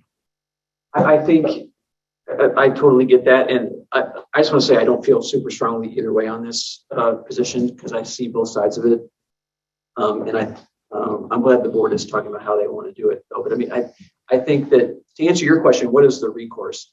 I think it would be, in terms of what are the other forums to alert the community that you're upset about something? It would be a letter to the editor. It would be Facebook posts. It would be, something online. So things that maybe weren't possible 15 years ago, where really the only chance to alert the community that you were upset about something would be to come to this meeting, right? So I think the question is, as the board, what does the board want the public comment period to be in service of our meeting. But does You the know, board want to and- hear about such grievances through the grapevine of take an online forum or, something like that, where, we could have the option to hear something, Well, I Right think, here. so I think the question is, do we want to have these regular board meetings? Do we want to have it as an open forum for people to talk about anything? I Regardless? do. I just want to put that out because we're basically deciding, do we want to just have it be open-ended, at the risk of meeting running long? Because because most of the What? Because if it gets out of hand, President will write it off. And we have a 3-minute, Yeah. there's a limit. Right, and I think the board policy does say, what, Mitch, 30 minutes total? I think so. I think there are some caps to that, so we are, and then I think we have to approve further time Yes. for public comment. Some districts something like that. have 3 minutes per speaker, so many speakers per topic, so much time devoted to a topic so that you couldn't stack the deck and have 50 people line up to spend 3 minutes each talking about the same agenda item. Then that would bog you down and not allow you to get to anything else in your agenda. If I would be, if we are going to go this route, I would be interested in some sort of language that protects the staff from accusations without recourse. Like we can't even defend them here. Right. And for a while, I thought that we could protect them through not allowing that. And then we found out earlier this year that we don't have that protection. Given some of the situations that have occurred, Here's the problem. I think we can control the topic of the comment, but we have very little leeway under law to control the character of the topic of the comment. So for example, unless someone is using F-bombs or violently threatening or, yelling and screaming, they can say whatever they want. And, if we restrict, the tone or, whatever they're saying, we could be sued for violation of First Amendment rights. But that's the difficulty with public comment period is they can say some pretty disparaging things about a lot of different people, including us, but including staff, including students, Well, and I maybe we just check on the legality of it and come back. I it's think just really tough. even if we limited it to agenda items, I can think a perfect example of someone coming in and disparaging the district or teacher specifically would have been the library policy tonight. That wasn't very specific, and anyone who, looked up what those policies may or may not have been, technically could have come in and said a whole host of things under, Correct. I mean, even if we restrict it to agenda items, That's what I'm saying. someone could still say something inappropriate. Right. But then I think that the people in attendance are better prepared, and more than likely, like with the library policy, librarian would have been here, an actual expert to respond to it. I think the problem is we can't respond sometimes because it comes out of left field, and then they say something. Now, we're planning on streaming these for a long time, and now it's out in the forever record that we are a school of indoctrinators, not educators. I think, however you feel on that, I don't think our staff deserves to be called that in a public setting without being able to defend themselves. Yeah, I just don't know how you control it though, without violating. I know, but I feel like some of the I shouldn't say worst comments we heard, but maybe comments that shouldn't have been said were said about agenda items. Right, but they're here, and you may know, you may be somewhat prepared for it. And about the only one for me that really comes to mind that wasn't an agenda item of recent was like the discussion about the parking at the elementary. And that was an incredibly productive and positive conversation. Right, and that's where I'm. But we have had some where people have come in and said really mean, negative, nasty things. I don't know how we protect. What if they're true? Regardless if they're true, and people have a right to say that. As long as there's a level of decorum that's maintained, you know. Should we get some updates then on wording from WASB? Bring it back. Well, we have the motion in the second on one part, right? Or No, there's no motion, so We already voted. Already voted on that. Yeah, we're- Never mind. we can either take no action or we could. I should just shut my mouth. No, I vote we When take no I action. said maybe we should wait until we talk about it next time, Just we can, I'll get you back. You should have just said, never mind. which I did, and then I continued to speak and cough. You can know Just it. tell me to shut up. You didn't add the Okay. email piece? We did. Okay. But the one about. You said maybe we should wait. Agenda items, we are not going to vote on that. That's So that's not going to be added to the policy. My bad. Thank you. And I will check with WASB and try to get additional guidance. Knock 3 times. Better go. No action taken on that. Okay, move on. All right, yeah, I'm assuming we're allowed to take no action on a recommendation. Correct. Correct. Yeah. So I have a question about E and then number 4, they both mention COVID. Are we going to talk about COVID and then purchasing and then COVID again, or what's No, our plan there? Well, let's just do purchasing first, if you don't mind, Mitch. Policy 672. It's interesting. The conversation developed over time to limit the dollar amount to $5,000. Requiring anything $5,000 or more requires board approval. We missed a very, I'll say, key purchase, basically because of this policy limit. And then, as I said earlier, the building is 26 years old. There are things that are going to happen. And quite honestly, I don't know that I need your approval to spend $7,000 to replace a water heater. It's something that we have to have. It's not going to be done in secrecy. I would certainly let everybody know in a weekly update or something that this has happened. This is what I have to do. You would get it in the normal bills approved portion of the agenda anyway. But instead of having to have an emergency meeting in order to authorize me to authorize purchasing a water heater, I'm asking that you put that dollar amount back to $10,000. And I say back to, because when I checked the policy, the previous policy 672 had a $10,000 amount there to begin with. So I'm just asking that $5,000 be moved back to $10,000. That would require prior board approval. Up to $10,000 could be approved in the superintendent's office. Make a motion to accept this policy change. A second.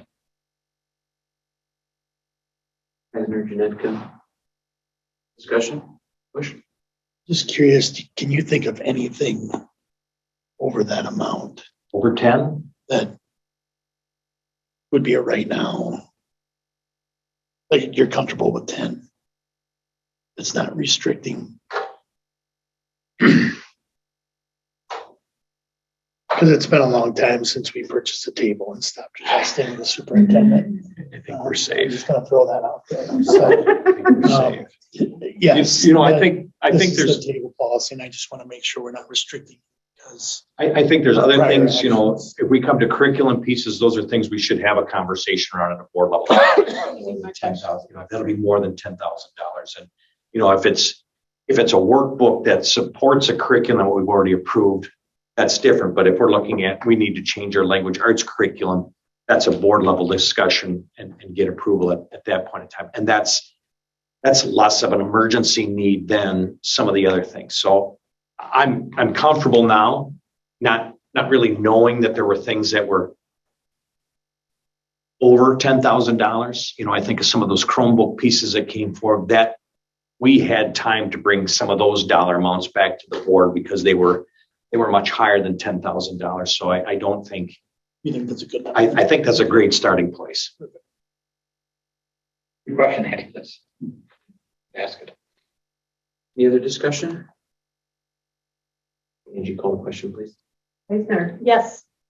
Netka, Yes. Skelding, Yes. Sullivan, Yes. Seabroof. Yes. Bush, Yes. Dunn. Yes. This is $5,000 fixing the school. Right. No, it's just keeping up with inflation, really. We got out cheap if it's that. Okay. And I would say probably E and 4 are intertwined. If you approve a student handbook, that in essence makes it a school board policy. Or you can do the other and, set the school board policy, which the handbooks would then incorporate. So I think both of those are referring to the same piece. Okay, so first thing would be to amend the communicable disease policy, the 453.3 rule. Right, well, so do you want, since this has not been, it only finished in my computer at 2:30 this morning, do you want me to explain it a little bit, where I'm coming from, or do you want to talk about what the policy committee said first?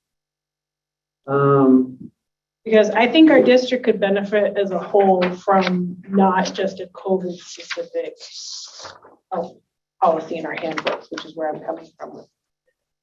Okay.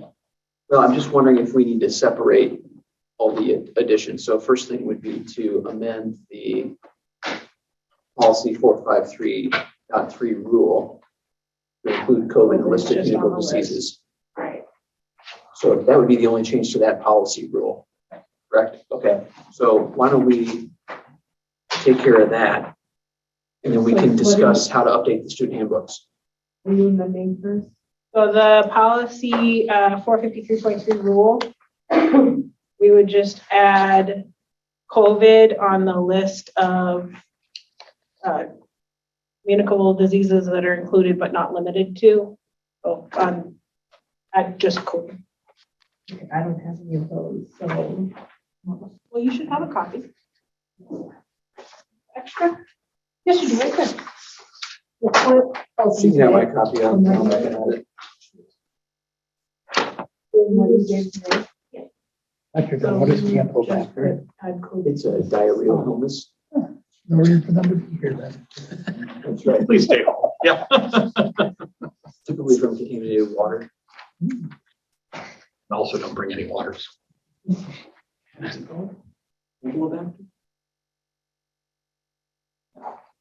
don't want it.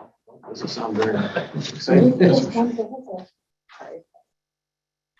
Okay, so I'll take a motion to add COVID to the list of communicable disease guidelines on policy 453.3 rule. We'll make that motion. I'll second that. Okay. Any further discussion?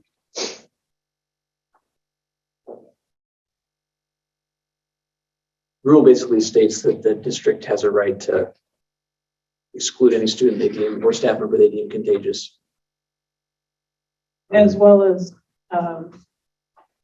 if they are known to have a communicable disease, they're required a doctor's. Yes, to return. Yeah. Hey, any other discussion? If they're known to have a communicable disease, they're required to have doctor's clearance. On point, oops. The 453.3 rule in point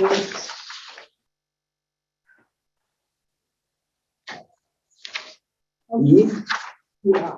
The administration may require. May, okay. Right, and then the temporary exclusion from school may be in effect until such time that it's determined by assessment. And then there's also, as long as there's a may in there and not a must, right? I'm fine with it. I was afraid that, we have a kid who has lice and it says it's a requirement.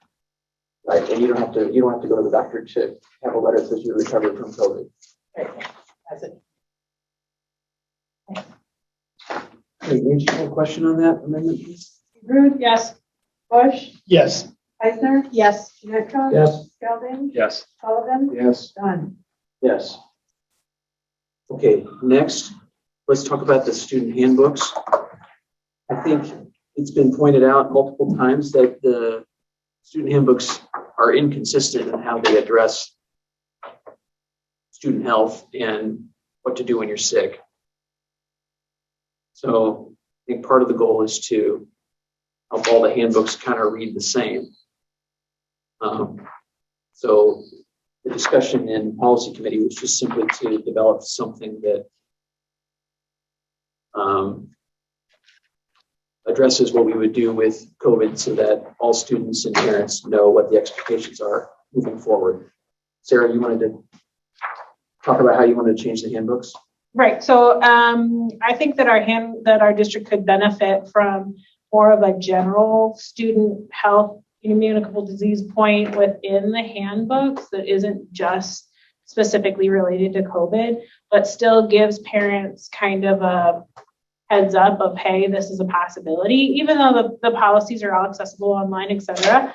I think that by taking what I've listed here, if we remove the common reasons from exclusion mentioned in the elementary school handbook, that then negates the need really to keep adding things listed. Not that I expect we ever have more things to list than COVID, but it kind of, what I've written here, in my opinion, is something that has staying power, that isn't controversial to most, really common sense, and is something that can spread across all grade levels. And then there's also a COVID-19 section already in the high school handbook on page 25.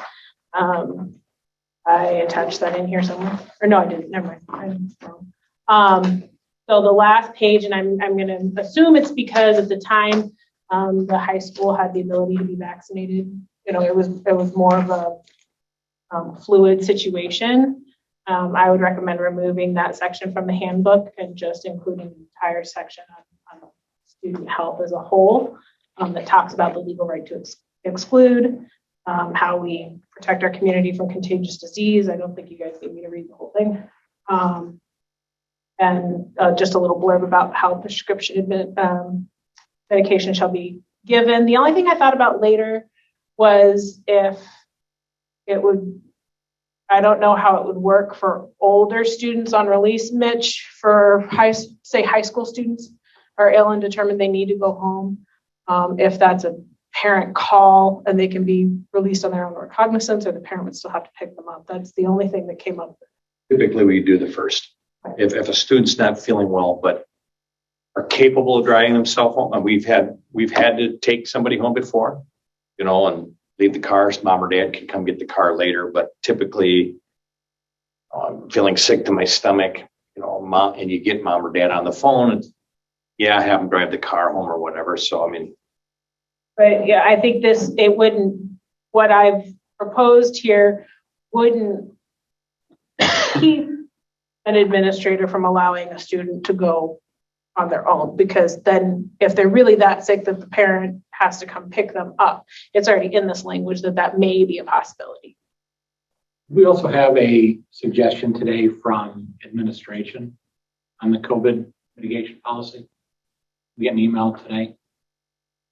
there was something that, some language that was shared out and an editorial note on from the onset of symptoms versus.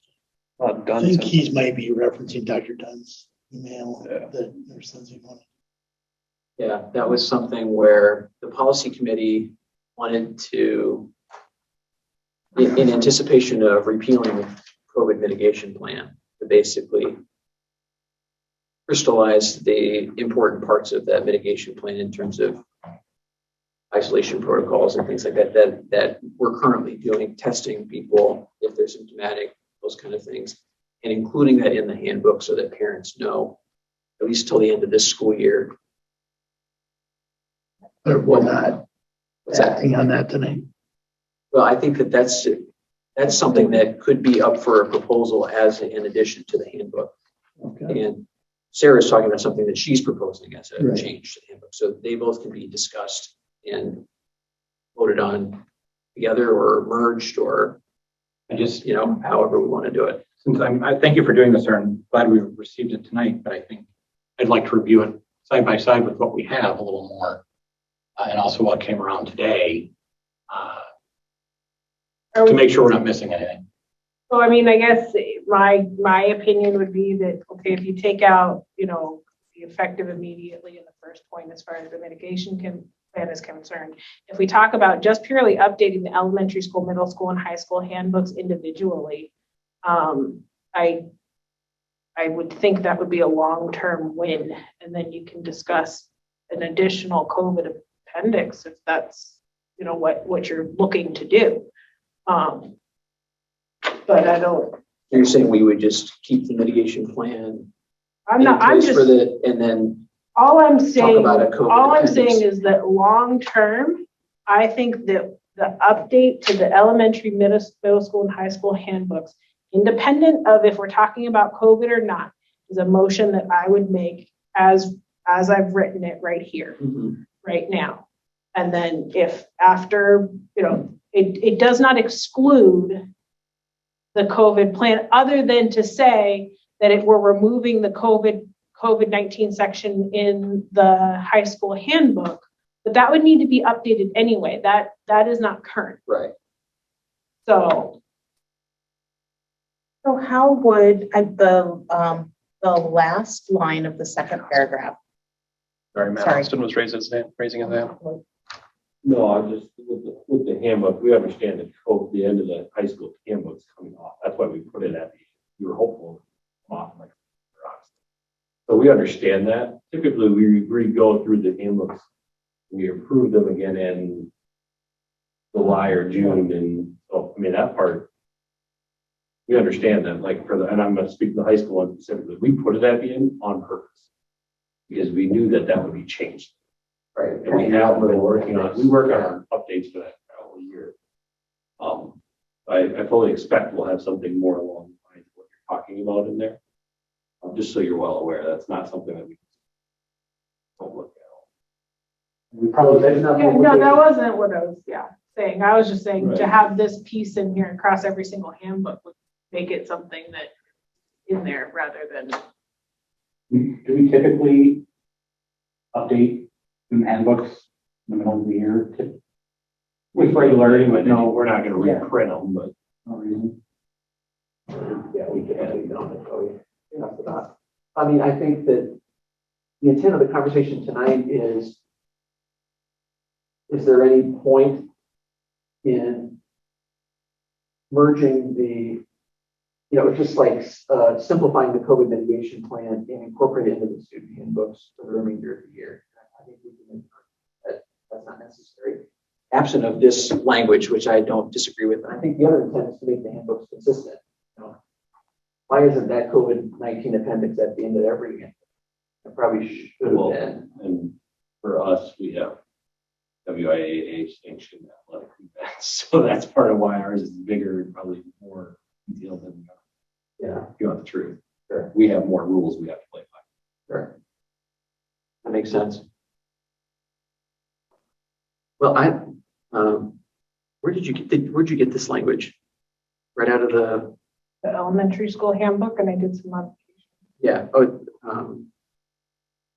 I mean, it looks like I just want to see what source you got it from because I like it. The elementary school handbook on page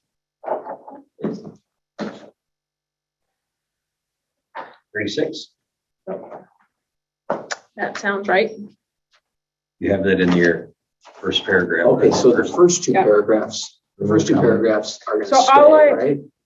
Did you edit those two paragraphs? So what I edited out of the elementary school handbook would be there's a list of like lice and all kinds of things. Right. Common reasons for exclusion. Right. That I think it would just be beneficial to leave out because we have common reasons for exclusion in the actual policy, which is why I referred at the bottom to contact the school nurse or visit mineralpointschools.org to review policy.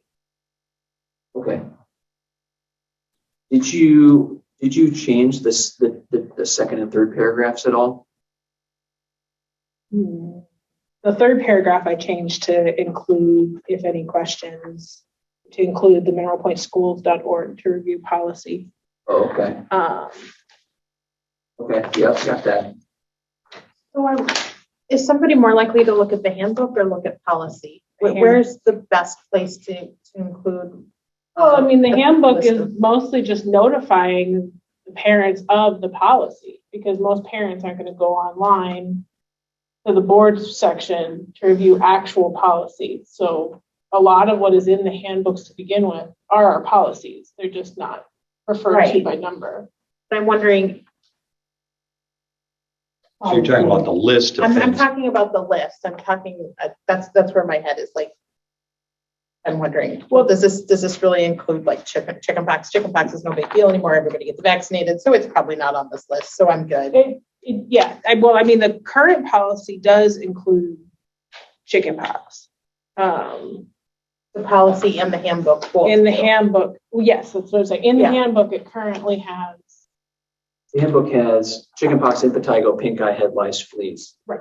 And those are listed after the statement. Below are examples of the most common reasons for exclusions. So those diseases are probably the most common that they run into, and they put them in there as, because we just saw the list on the policy, on the Yeah, rule it's super itself long. is super long. And we're not even limited to that to begin with. Right. But what I'm trying to avoid happen by starting a list is somebody saying, well, you have this list, it doesn't need this list, that argument.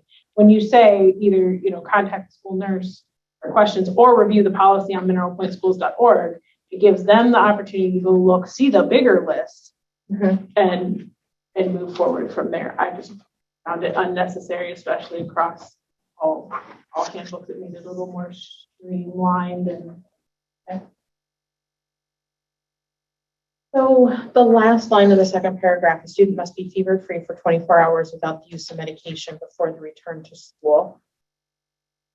I'm thinking specifically about COVID, about a student who was tested positive, who is now fever-free, but I think that the isolation guidelines are still 5 days from the onset of symptoms.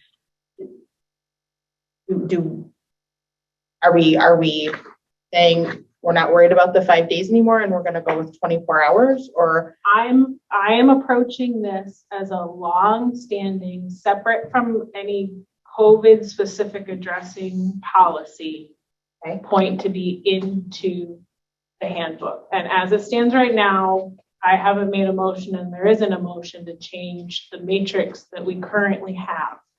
And I don't know that you want to bog down a handbook policy that's giving a general guideline to parents with something that specific when we already have and can propose additional COVID policy integrated into the handbooks or separate. The only, my thought was, could it say unless otherwise advised, or 24 hours fever-free unless otherwise I was just advised? saying, does that statement hamstring us in terms of all protocols? And that, well, I mean, if you're going to that's a start, statement that's already in there in the handbook. right, exactly. I mean, it's already there, and you go back to, the district may request a doctor's note. The district may, there's kind of other safeguards in there that don't say we absolutely have to do it, but also don't unnecessarily prolong a child that may have had a 24-hour bug from, coming back to school in time and And we're not, okay, back to chickenpox. We're not saying they have to be,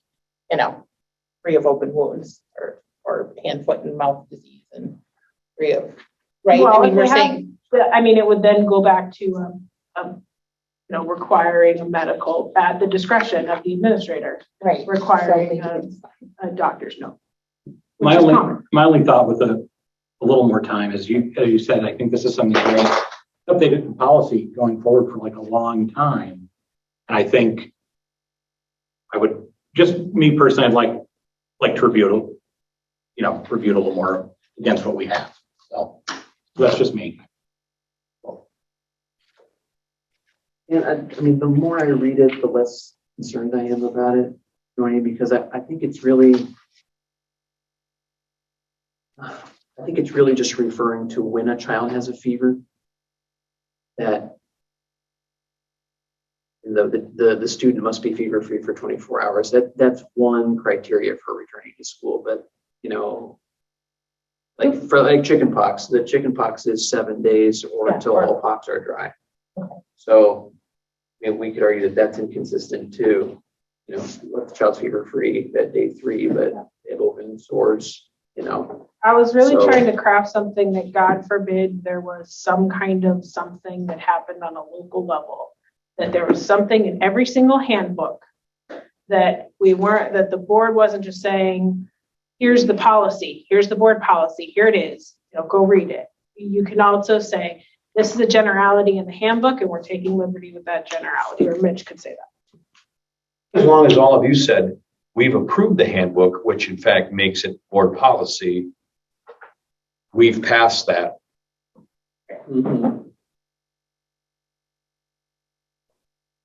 I get more comfortable with this language, you know, if is part of the update. I think I can get a lot more comfortable with the update than repealing. Well, that's why I'm talking about it separate. Okay, so I could probably get on the update, because then I know we still have those other things. I'm just worried that we'll miss something that's in the mitigation plan. Where are we sitting? Are we looking to? We're on the, I know. just the, That's why I'm worried about changing a handbook. You know, Where I'm feeling 10:15 at the momentum going is the first step is to try to make the comments about just general student health and contagious diseases being consistent in every handbook and having general language that can be applied to any communicable disease. because then that also assists in COVID itself. Right. Enforcement. And then I think we'll maybe postpone the COVID issue to either another policy committee meeting or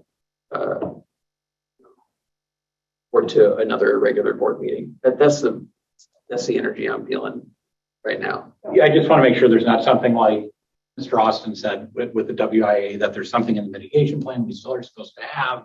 Well, but we're not removing, well, okay. That's what I said. So that's why, you know, Because- looking at your whole sheet. Mr. Austin, you could still go off of with the WIA stuff, does the current matrix provide, or you still need what's on the last page of the handbook? Last page of the handbook will be changed for next year. I know, but I'm talking about right now. Right now, we follow the matrix that you have, that supersedes my handbook. Okay, So so we you don't don't need to worry about technically, this, 'cause okay. That policy supersedes my handbook, because it was Yeah. after my handbook. And the WIA came in and said, your local guidelines supersede anything that they have. Your policy now that you have, the latest one supersedes the handbook. So then removing the last page in the high school, the COVID policy from the last page of the handbook would really make no difference, other than they don't have to do it later currently, Well, because right, we would be it's leaving not the gonna COVID matrix change in place. We're gonna change it again. It's gonna be changed at the end of the school year anyways, because it'll be, we've talked about making it a little more congruent across those books for that, but that's a summer change. Nothing affects that right now. I'm fine with the 3-paragraph update here. Yep, I'm gonna make the motion that that we update the elementary, middle school, and high school handbooks individually by removing the common reasons for exclusion mentioned in the elementary school handbook under student health, remove the COVID-19 section in the high school handbook, page 25, include a student health section in each handbook that reads. No, we have that. Okay. So what is the COVID-19 section in the handbook? It's just kind of it's like a basic summary of the mitigation plan. But it's also in basically. we have that covered in the mitigation plan. Okay. Correct. So yes, as long as we're not repealing the mitigation, I'm fine with that first thing under update.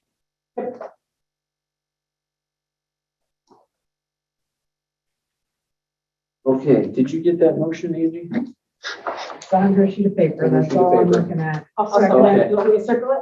I got it. Joni seconded. I wasn't paying attention, I guess. one this time. And thank you for putting this together. Okay. It's just for logistics, how would this get sent out? Just as a FYI amendment to the handbook to You mean our parents? communications director has it?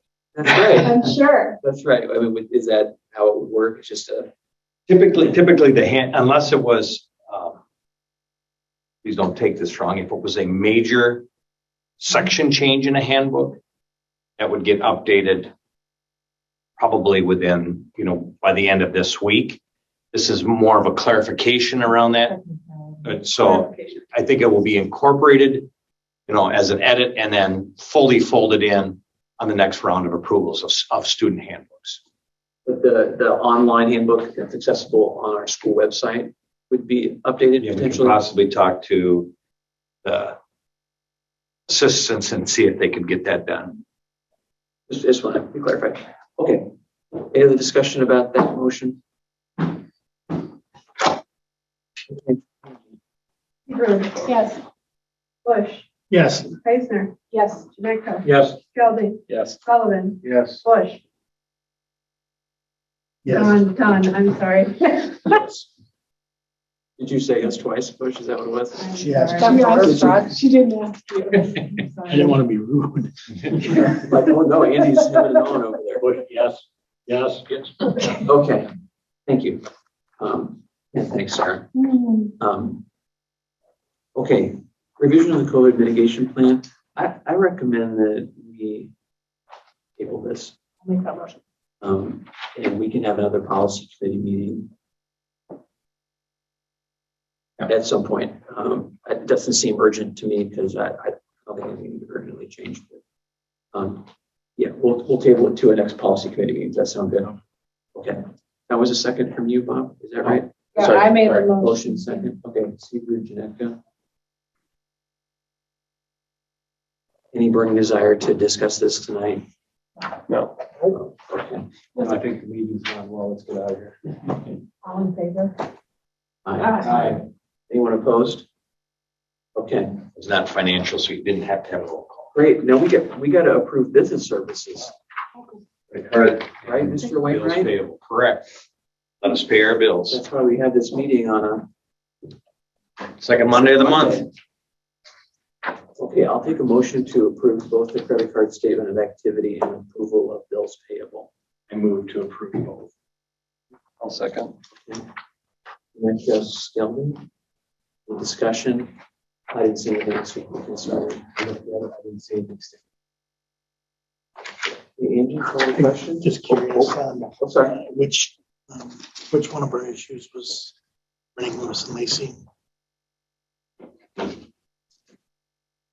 The last records request.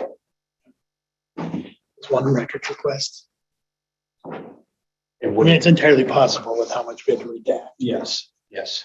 How much was that, Andy? $8,000. 8,000.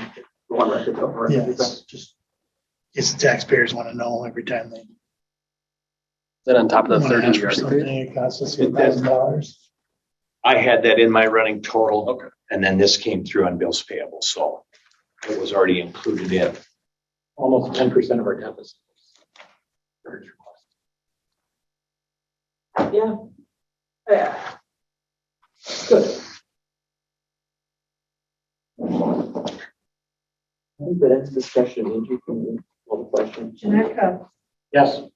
Gelding. Yes. Sullivan. Yes. Seabrun. Yes. Bush. Yes. Eisner. Yes. Dunn.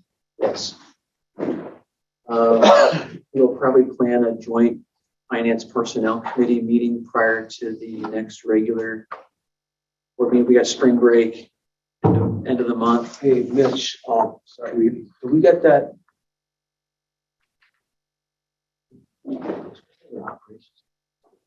Oh yeah, we have an operations committee meeting floating out there. Well, yeah, you can kind of finish this up and then I can try to, if you're on the operations committee, just give me 30 seconds after the meeting's adjourned and let's see if we can get a date here yet. Okay. Should we set both committee dates after we adjourn? Yeah, we can. Yeah, that does not have to happen during this course of this meeting. Okay. Thank you to all you online who weathered the storm tonight, past 10 o'clock on a spring forward daylight savings. I have a motion to day. adjourn. Seems like the longest. I'll make the motion to adjourn. I'll second that. Second by committee. Thank you, everyone online. Anyone opposed? Okay. I was thinking about voting no. Don't you are